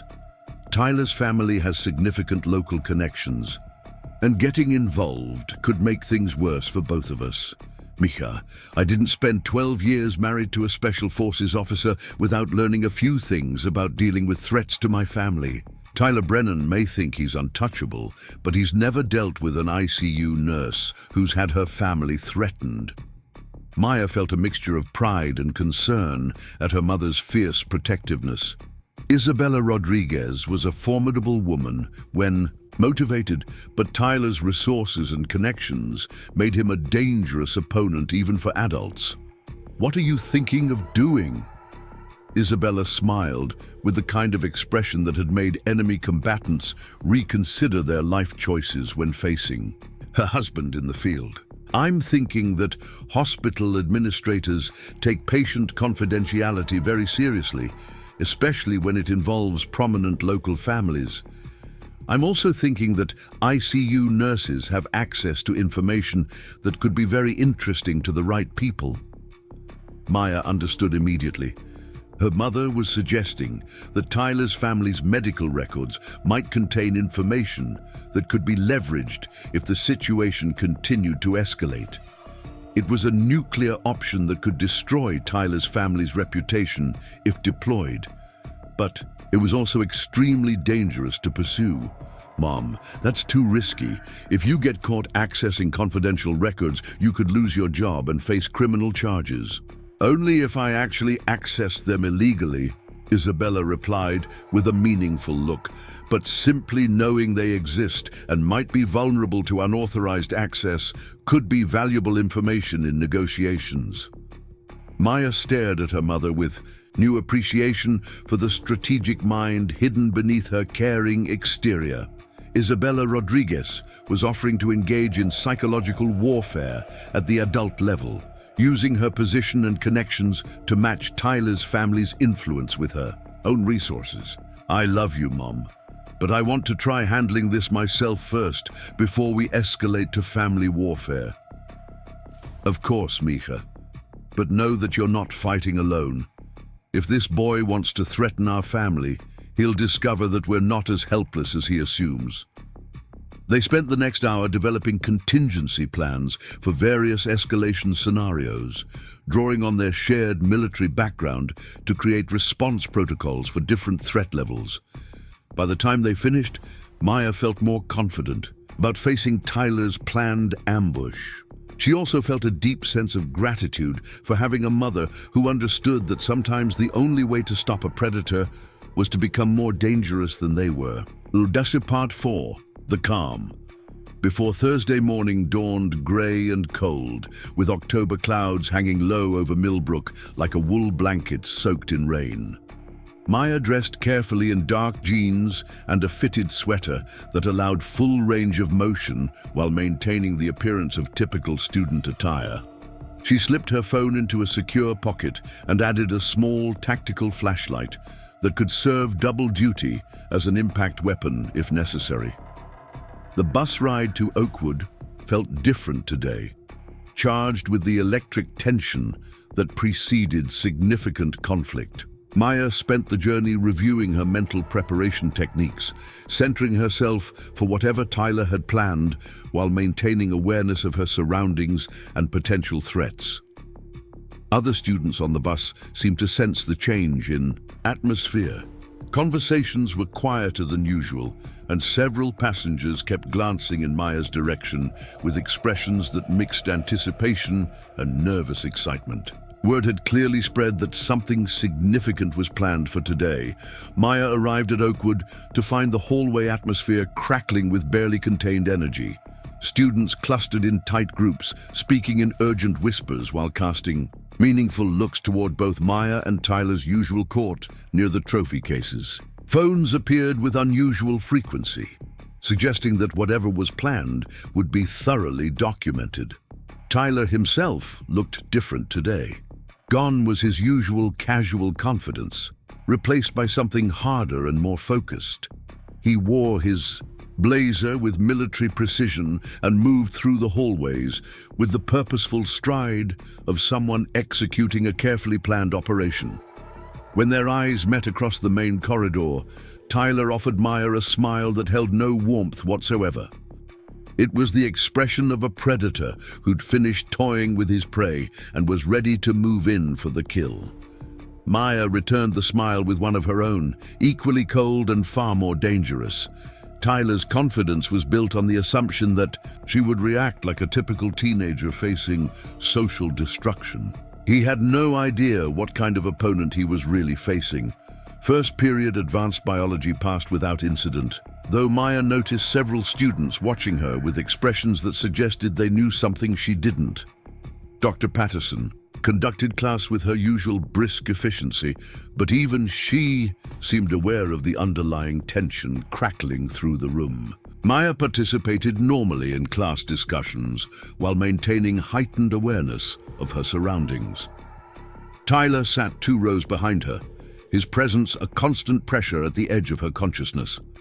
She could feel his eyes tracking her movements, cataloging information for whatever he had planned. The harassment campaign continued through digital channels, with Maya's phone buzzing constantly with new threats and crude messages from anonymous accounts. But the content had shifted subtly, becoming more specific about times and locations, in ways that suggested imminent escalation. Between classes, Maya overheard fragments of conversation that painted a clearer picture of Tyler's plans. Madison Wells' party was being promoted heavily as the social event of the semester, with special emphasis on the fact that certain people would definitely be attending whether they wanted to or not. Maya's second period was AP Literature with Mrs. Chen, who seemed particularly focused on themes of justice and revenge in classical texts. The lesson covered Hamlet's delay in confronting Claudius, with extensive discussion about the psychology of planning versus acting on impulse. Hamlet's great strength is also his great weakness, Mrs. Chen explained to the class. His careful planning ensures success when he finally acts, but his delay allows his enemies to strengthen their positions and plan counterattacks. Maya found herself thinking about the parallels to her current situation. Tyler had spent days planning his culminating attack, but he'd also given her time to prepare defenses and gather intelligence about his methods and resources. "Miss Rodriguez," Mrs. Chen said suddenly, "what do you think about Hamlet's decision to delay his revenge?" Maya looked up from her notes, aware that the entire class was watching her response with unusual attention. "I think Hamlet understood that some enemies are too dangerous to attack without overwhelming superiority. Sometimes patience is the difference between justice and suicide." Mrs. Chen nodded approvingly. "Excellent analysis. And what determines the right moment to finally act? When your enemy has revealed all their capabilities and committed completely to their attack, that's when they're most vulnerable to counterattack. Tyler's face had gone pale during this exchange, and Maya caught him staring at her with something approaching genuine fear. He was beginning to suspect that his prey might be more dangerous than anticipated. Lunch brought fresh intelligence about Tyler's plans. Maya sat at her usual isolated table while monitoring conversations around the cafeteria with the focused attention of someone gathering battlefield intelligence. Tyler's brother is definitely coming to Madison's party, she overheard Sophia, Chen telling her friends. He's bringing some of his college friends too. Apparently, they want to meet the scholarship girl who thinks she's too good for everyone. I heard Tyler's been telling people that Maya's been asking about the party all week, Amanda Foster added, like she's desperate to be included but too proud to admit it. Maya understood the narrative Tyler was constructing. He was setting up a scenario where her presence at the party would seem voluntary, giving him plausible deniability for whatever he had planned. The involvement of his brother and college-aged friends suggested escalation beyond typical teenage harassment into potentially criminal territory. Maya's phone buzzed with a text from Lily. Jake heard Tyler talking about making sure you get a ride to the party tonight. He's planning something after school. Maya typed back quickly, "Stay away from me today. Whatever happens, don't get involved." The afternoon brought a shift in tactics from Tyler's network. Instead of overt harassment, students began approaching Maya with seemingly friendly invitations to Madison's party, each one emphasizing how much fun it would be and how everyone would be there. "You should totally come," gushed a junior whose name Maya didn't know. "Madison's parties are legendary, and everyone's been talking about how cool you are for standing up to Tyler. It would be like a victory celebration." Maya declined politely. While noting the coordinated nature of the invitations, Tyler was creating multiple narratives that would justify her presence at the party regardless of how she actually got there. Her final class of the day was advanced chemistry with Dr. Williams, who seemed particularly focused on reaction rates and catalytic processes. The lesson covered how stable compounds could be transformed rapidly when exposed to the right conditions. And catalysts. Some reactions appear to happen suddenly, Dr. Williams explained, but they're actually the result of long preparation periods where pressure builds gradually until the system reaches a critical threshold. Maya found herself thinking about her own situation in chemical terms. Tyler had been steadily increasing pressure while she had been gathering reactive potential. They were approaching a catalytic moment that would transform their entire dynamic in ways neither of them could fully predict. As the final bell rang, Maya gathered her materials with deliberate calm while watching Tyler's crew position themselves strategically around the classroom exits. They were preparing to execute whatever plan they'd developed for ensuring her attendance at tonight's party. Maya shouldered her messenger bag and walked toward the main exit with unhurried confidence, aware of the loose formation of students surrounding her like wolves preparing to separate prey from the herd. She made it to the main hallway before Tyler himself appeared, flanked by Devon Walsh and Marcus Chen. His smile was wide and predatory as he blocked her path with casual aggression. "Maya, just the person I was looking for. We need to talk." "We have nothing to talk about, Tyler." "Oh, I think we do. See, there's been some confusion about tonight's party, and I want to make sure you have all the information you need to make good decisions." Maya kept her expression neutral, while her peripheral vision tracked the positions of Tyler's backup crew. They had positioned themselves to prevent her from reaching any of the main exits, creating a funnel that would force her toward whatever confrontation Tyler had planned. "I'm not interested in any party, Tyler. Now, move." Tyler's smile widened, showing too many teeth. "That's where you're wrong, Maya. See, everyone's expecting you to be there tonight. Disappointing people would be problematic. The only problem I see is you blocking my path. Move." "Or what?" Devon Walsh stepped forward aggressively, using his size to intimidate. "You'll report us. Call your mommy. Face it, Maya. You're coming to this party, whether you want to or not." Maya felt the familiar calm settling over her as the situation crossed from harassment into direct threat territory. Tyler had finally revealed his true intentions, abandoning any pretense of plausible deniability in favor of open intimidation. "Actually," Maya said quietly, "I think there's been a misunderstanding about who has the power in this situation." She shifted her weight slightly, moving into a balanced stance that would allow explosive movement in any direction. Tyler's crew noticed the change and tensed, suddenly uncertain about the dynamics they thought they controlled. "You see," Maya continued in the same calm tone, "you've made several critical errors in your planning. First, you assumed I would be fighting alone. Second, you assumed I would be fighting by your rules. And third, you assumed I would be fighting to win." Tyler's confidence faltered slightly. "What's that supposed to mean?"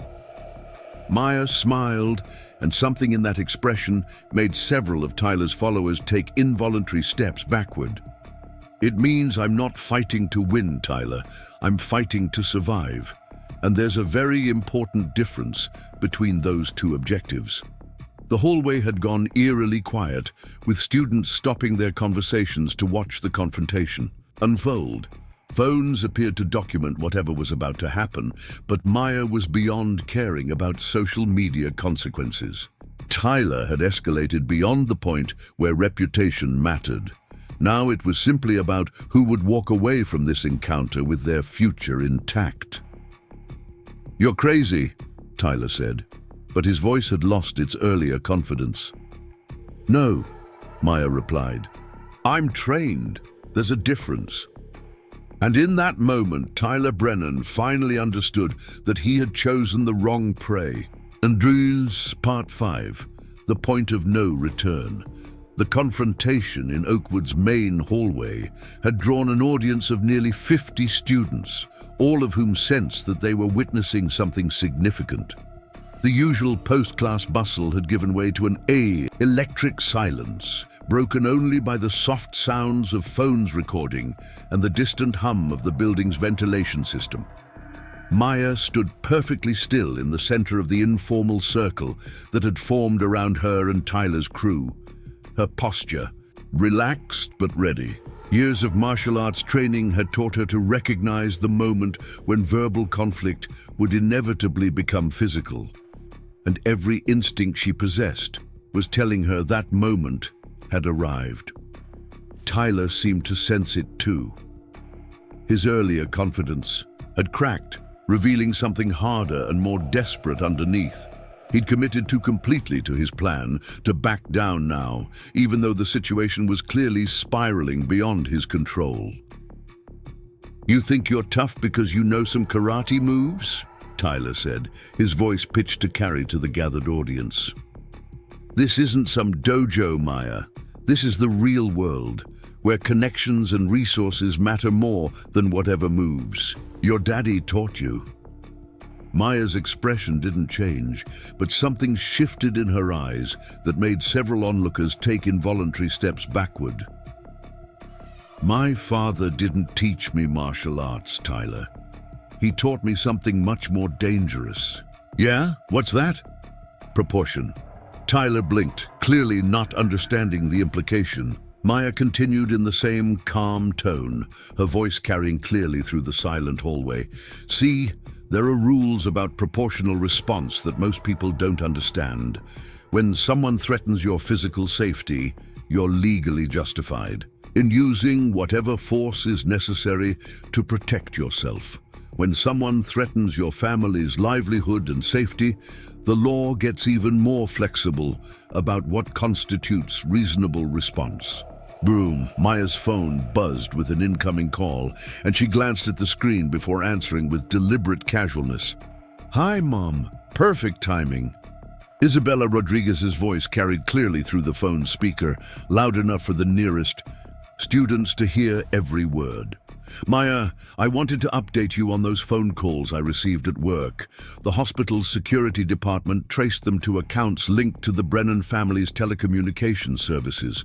They've forwarded the information to both the police and the state medical board as potential harassment of a healthcare worker. Tyler's face went white as he realized his family's harassment campaign had been documented and reported to authorities. But Isabella wasn't finished. I also spoke with your father this morning.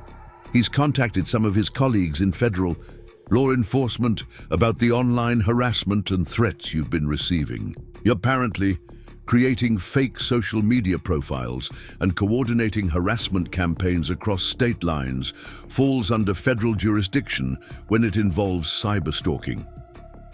Maya watched Tyler's confident facade crumble as the full scope of his legal exposure became clear.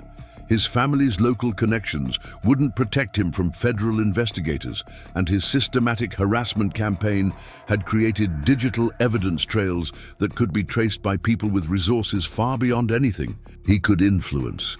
Thanks for the update, Mom. I'll see you at home for dinner. Maya ended the call and looked directly at Tyler, who seemed to be struggling to process how completely his position had deteriorated in the space of a few minutes. You see, Tyler, while you were busy playing social media games and making threats, I was building a federal case against you for cyberstalking, harassment, and conspiracy to commit assault. Your communications with your brother Derek are particularly interesting to investigators who specialize in crimes against women.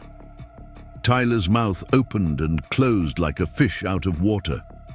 Around them, students were backing away as they realized the situation had escalated far beyond typical high school drama into territory involving serious criminal charges. You're bluffing, Tyler said, but his voice lacked conviction.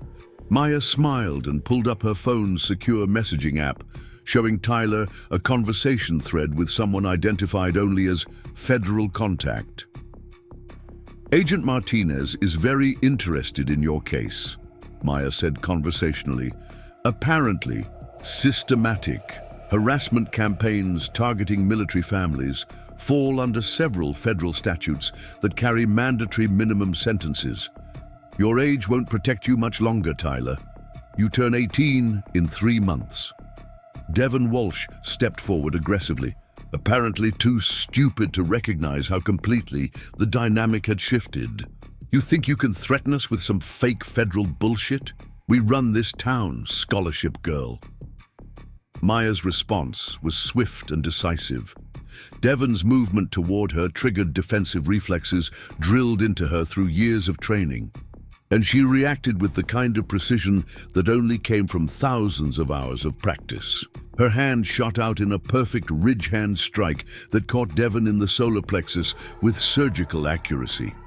He doubled over, gasping for air, and Maya followed with a knee strike that would have connected with his descending face if she hadn't pulled it at the last second. Instead, her knee stopped centimeters from his nose, close enough that he could feel the displacement of air and understand exactly how much restraint she was showing. That's a warning, Maya said quietly as Devon staggered backward.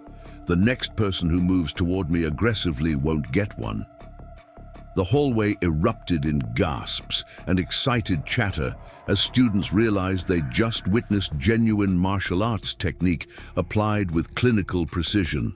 Devon's reputation as an intimidating presence had been destroyed in 2 seconds by a girl who weighed half what he did. Tyler stared at Maya with something approaching genuine terror.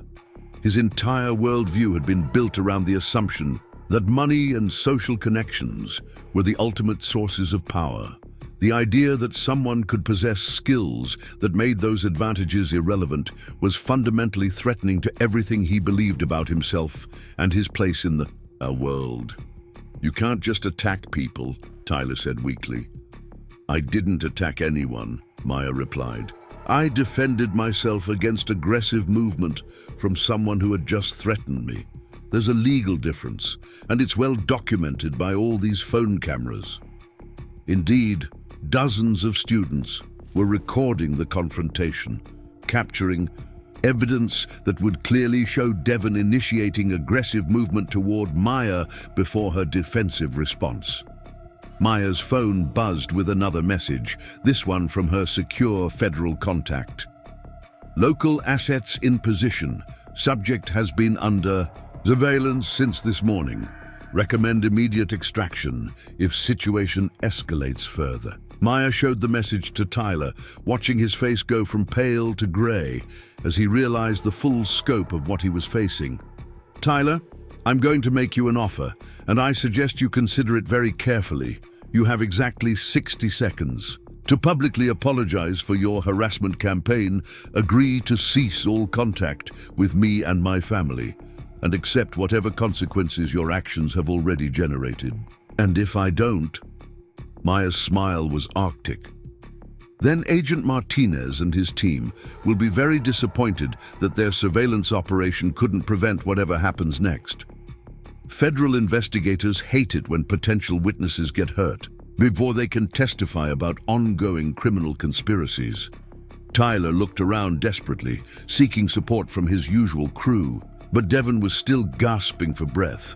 Marcus had backed away from the confrontation entirely, and the rest of his followers were staring at Maya with expressions that mixed fear and fascination. For the first time in his privileged life, Brennan was completely alone and facing consequences he couldn't buy, threaten, or manipulate his way out of.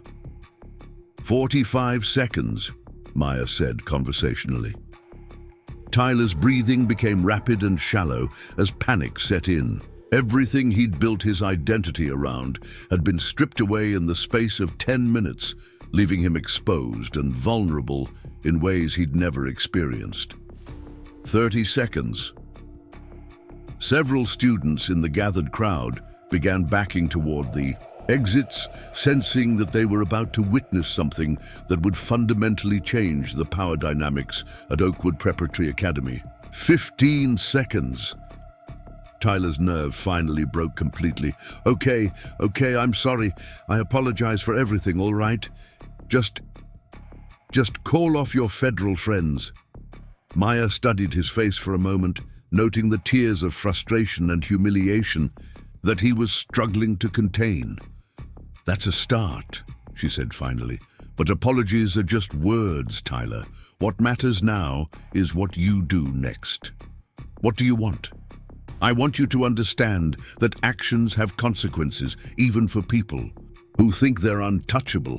I want you to remember this moment every time you consider hurting someone who can't fight back. And I want you to know that there are people in this world who are more dangerous than you'll ever be. Maya shouldered her messenger bag and walked toward the main exit, the crowd parting before her like water around the bow of a ship. As she reached the doors, she turned back to address Tyler one final time. Oh, and Tyler, your brother Derek should know that federal agents have very long memories and excellent resources for tracking down people who threaten military families. If he's smart, he'll find somewhere else to spend his evenings for the foreseeable future. Maya pushed through the exit doors and walked away from Oakwood Preparatory Academy, leaving behind a hallway full of stunned students and one thoroughly broken would-be predator who finally understood what it felt like to be prey. Within an hour, video of the confrontation would be trending across multiple social media platforms. By evening, Tyler Brennan's reputation as Oakwood's untouchable golden boy would be permanently destroyed. But more importantly, Maya Rodriguez had sent a message that would resonate through the Academy's social ecosystem for years to come. Some people could not be intimidated, some lines should never be crossed, and real power came from within rather than from external privileges and connections. Tyler Brennan had tried to break the wrong person, and in doing so, he had broken himself instead. The weekend following Maya's confrontation with Tyler Brennan passed in a surreal haze of viral videos, news interviews, and phone calls from universities across the country. The footage of her precise defensive move against Devon Walsh had been watched over 2 million times across various platforms, spawning countless reaction videos and analysis pieces about bullying, self-defense, and the power dynamics of elite preparatory schools. Maya found herself reluctantly thrust into the spotlight as a symbol of something larger than her individual conflict with Tyler. Anti-bullying organizations reached out seeking her endorsement, martial arts schools offered sponsorship deals, and college recruiters who had previously shown polite interest in her academic achievements were now calling with full scholarship offers. The irony wasn't lost on her that Tyler's attempt to destroy her reputation had instead made her famous for exactly the qualities she'd always tried to keep hidden. Her restraint, precision, and refusal to be intimidated had resonated with people who'd faced their own versions of Tyler Brennan throughout their lives. Isabella Rodriguez watched her daughter field another call from a university admissions director with a mixture of pride and concern. Maya handled the attention with characteristic composure, but Isabella could see the toll it was taking on someone who'd spent her entire life preferring anonymity to recognition. "You know you don't have to accept any of these offers," Isabella said as Maya ended another call. "Your original college plans were excellent, and you don't owe anyone explanations about your choices." Maya looked up from the notebook where she'd been tracking the various opportunities being presented to her. "I know, Mom, but some of these programs are incredible. The Naval Academy is offering a full ride with a guaranteed path to their JAG Corps.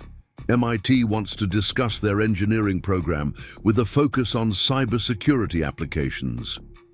Those are amazing opportunities, Mika. But they're also complete changes from what you'd planned before all this happened. Don't let other people's expectations drive your decisions." Maya nodded thoughtfully.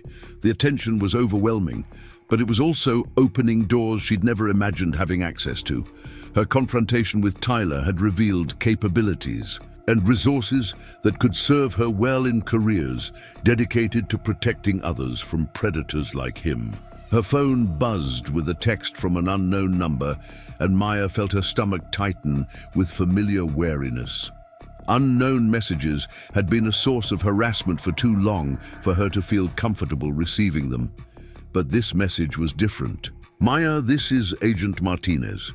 Could we schedule a brief meeting to discuss your experiences at Oakwood?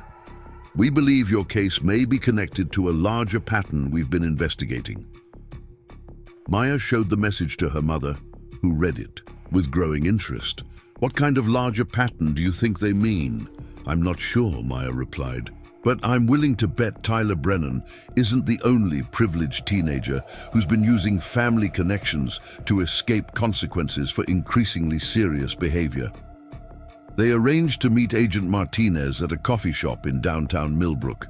The following afternoon, Maya spent Monday morning at Oakwood navigating a dramatically transformed social environment that felt like stepping into an alternate universe.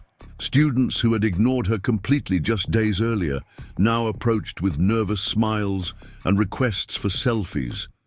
Teachers who had maintained professional distance were suddenly offering extra help and discussing advanced placement opportunities. Even Principal Hayes had stopped her in the hallway to express the administration's commitment to supporting her academic success. Tyler Brennan was conspicuously absent from school, officially due to a family emergency, but unofficially because his parents had enrolled him in a private boarding facility in Vermont that specialized in attitude adjustment for troubled, wealthy teenagers. His departure had created a power vacuum in Oakwood's social hierarchy that was being filled by students who'd previously operated in his shadow.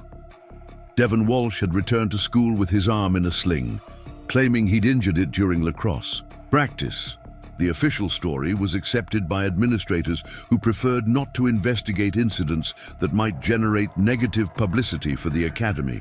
But everyone who'd witnessed the confrontation knew the truth, and Devon's intimidation tactics had become completely ineffective overnight. Maya found Lily Thompson waiting by her locker between classes, holding a small wrapped package with nervous excitement. "I wanted to give you this," Lily said, offering the package. "It's not much, but I thought you might like it."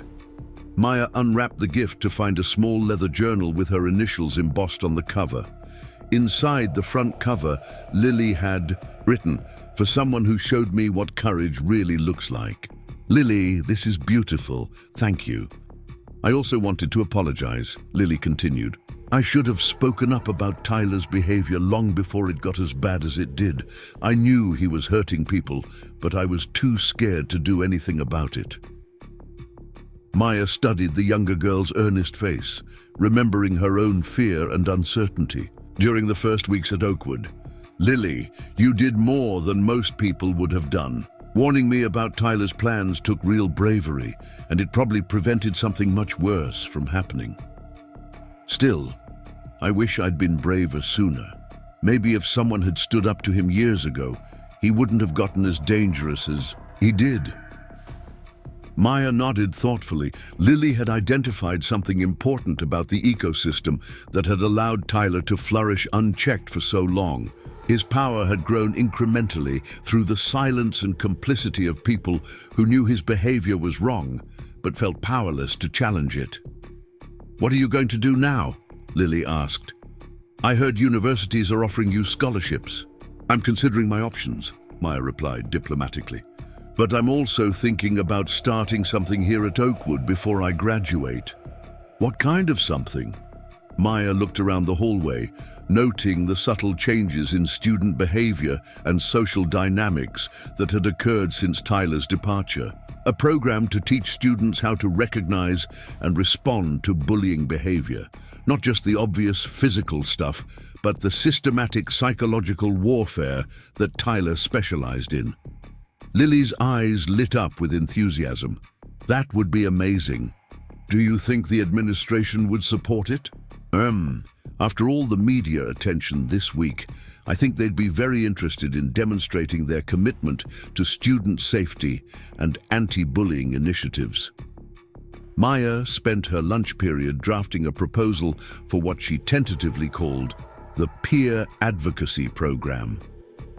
The concept was simple: train selected students to recognize escalating harassment situations and provide them with resources and protocols for effective intervention. The program would operate on multiple levels, from peer counseling and conflict, mediation, to documentation of incidents and coordination with administration when situations required adult intervention. Most importantly, it would create a network of students committed to preventing the kind of systematic isolation and psychological warfare that Tyler had used so effectively. Maya's afternoon meeting with Agent Martinez took place at a quiet coffee shop near Millbrook's historic downtown district. The federal agent was younger than Maya had expected, probably in her early 30s, with the kind of sharp intelligence and understated confidence that suggested significant experience, despite her age. "Thank you for agreeing to meet with me," Agent Martinez said as they settled into a corner booth with their drinks. "Your case has raised some interesting questions about patterns we've been tracking across several states." "What kind of patterns?" Agent Martinez opened a tablet and showed Maya a series of case files with identifying information redacted. Systematic harassment campaigns targeting scholarship students, military families, and other groups that certain wealthy teenagers seem to view as threats to their social dominance. Maya studied the files with growing recognition. The tactics were eerily similar to what Tyler had used: coordinated social media attacks, fake profiles, character assassination campaigns, and escalation to involve adult family members in harassment, targeting their professional lives. These cases span from Connecticut to California, Agent Martinez continued. The sophistication suggests these teenagers are sharing tactics and resources through private networks that we're still trying to penetrate. You think Tyler was part of some kind of organized bullying network? We think Tyler was a small, fish in a much larger pond. His family's local connections made him effective in Millbrook, but the methods he used were too sophisticated to be original innovations. Someone taught him these techniques. Agent Martinez showed Maya communications logs that revealed Tyler's connections to online forums, where wealthy teenagers shared strategies for managing social hierarchies at their schools. The language was coded, but the intent was clear. Systematic harassment of students they viewed as undeserving of their positions at elite institutions.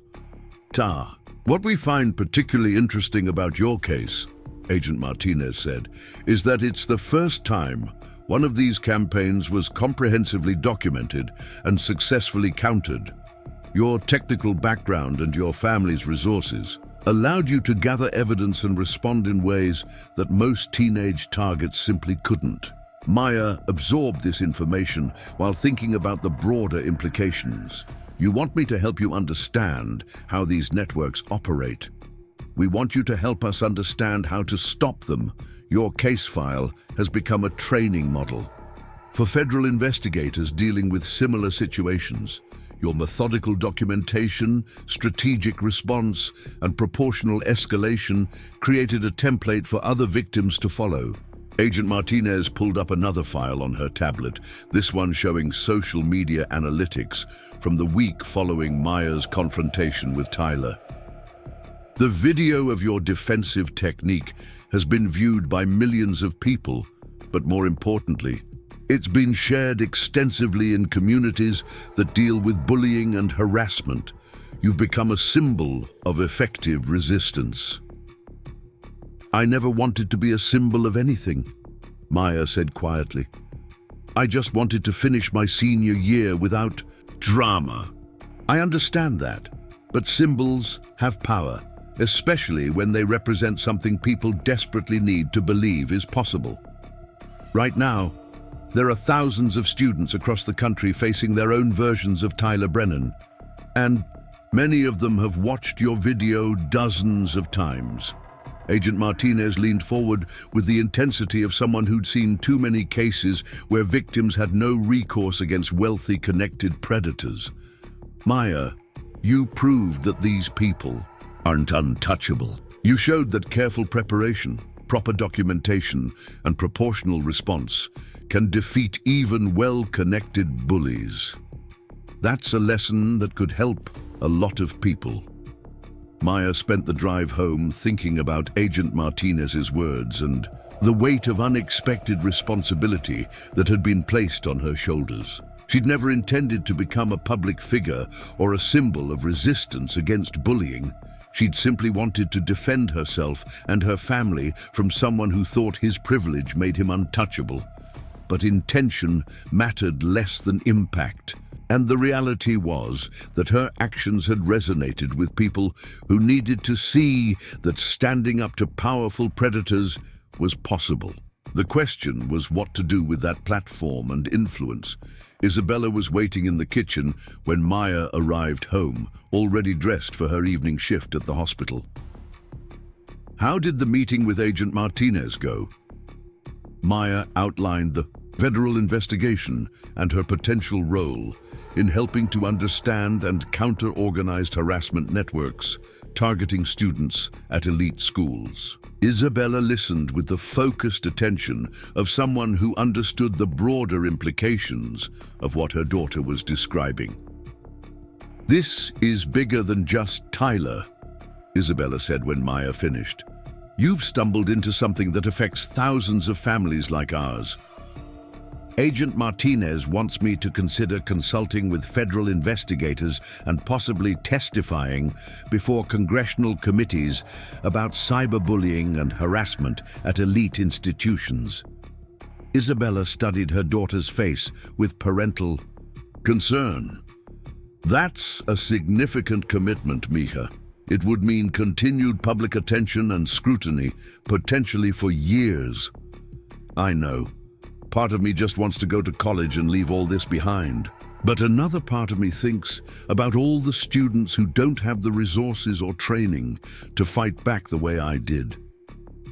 What does your heart tell you?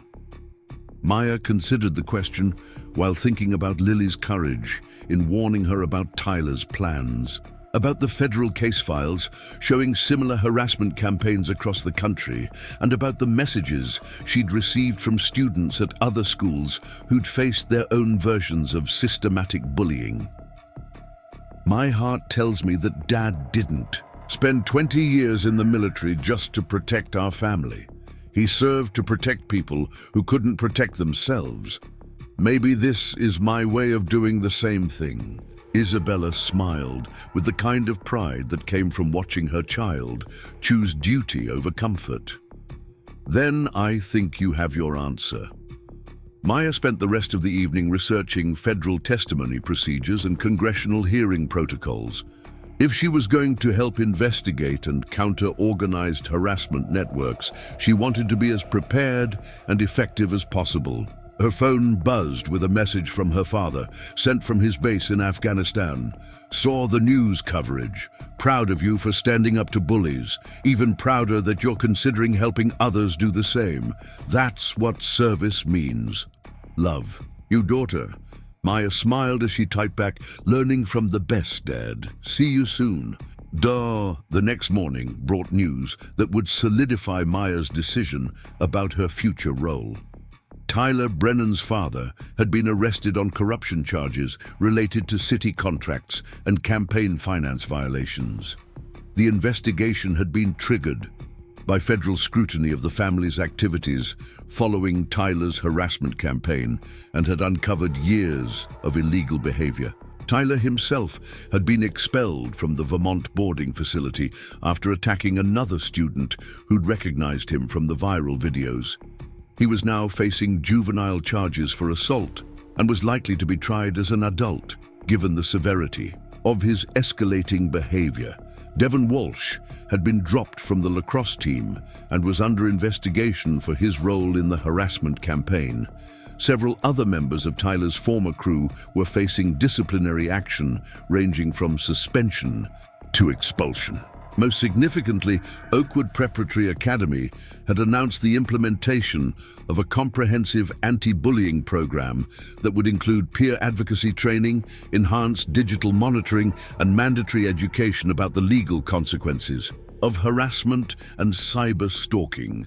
Maya's proposal for the peer advocacy program had been accepted enthusiastically by Principal Hayes, who saw it as an opportunity to demonstrate the Academy's commitment to student safety while benefiting from Maya's newfound reputation as an anti-bullying advocate. The program would launch with Maya as its founding coordinator, training selected students to recognize escalating harassment situations and providing them with protocols for effective intervention. More importantly, it would create a culture where systematic bullying could no longer flourish through silence and complicity. Maya stood in front of Oakwood's main building on a crisp November morning, watching students stream through the entrance with animated conversations about weekend plans and upcoming exams. The atmosphere felt fundamentally different from her first day at the academy just 2 months earlier. Students who'd previously operated through intimidation and privilege now moved carefully, aware that their behavior was being monitored by peers who had both the training and authority to intervene. The systematic harassment that had characterized Oakwood's social environment was being replaced by something approaching genuine community. Lily Thompson approached with a group of junior students who'd volunteered for the peer advocacy program's first training cohort. Their faces showed the kind of nervous excitement that came with taking on meaningful responsibility. "Ready for our first workshop?" Lily asked. Maya smiled as she looked at the diverse group of students who'd chosen to dedicate their time to protecting their peers from predators like Tyler Brennan. They represented something new at Oakwood, a generation that refused to accept bullying as an inevitable part of their social environment. "Ready?" Maya said. "Let's go change some lives." As they walked toward the building together, Maya reflected on the journey that had brought her from isolated new student to recognized leader. in just 8 weeks. She'd never wanted the spotlight or the responsibility that came with public recognition, but she'd learned that sometimes the most important battles were the ones you never planned to fight, and sometimes the greatest victories came from simply refusing to be broken by people who thought power meant the ability to hurt others without consequences. Brennan had tried to destroy her because he'd seen her as a threat to his comfortable world of privilege and impunity. In the end, he'd been absolutely right about the threat she represented. Maya Rodriguez had proven that even the most entrenched systems of abuse could be dismantled by someone with the courage to stand up, the skills to fight back, and the wisdom to know that real victory meant protecting others from facing the same battles alone. Her transformation from victim to advocate was complete, but her work was just beginning. Across the country, there were thousands of students who needed to know that they weren't powerless against wealth, connections, and systematic intimidation. Maya intended to make sure they learned that lesson, one school at a time. Up next, you've got 2 more standout stories right on your screen. If this one hit the mark, you won't want to pass these up. Just click and check them out.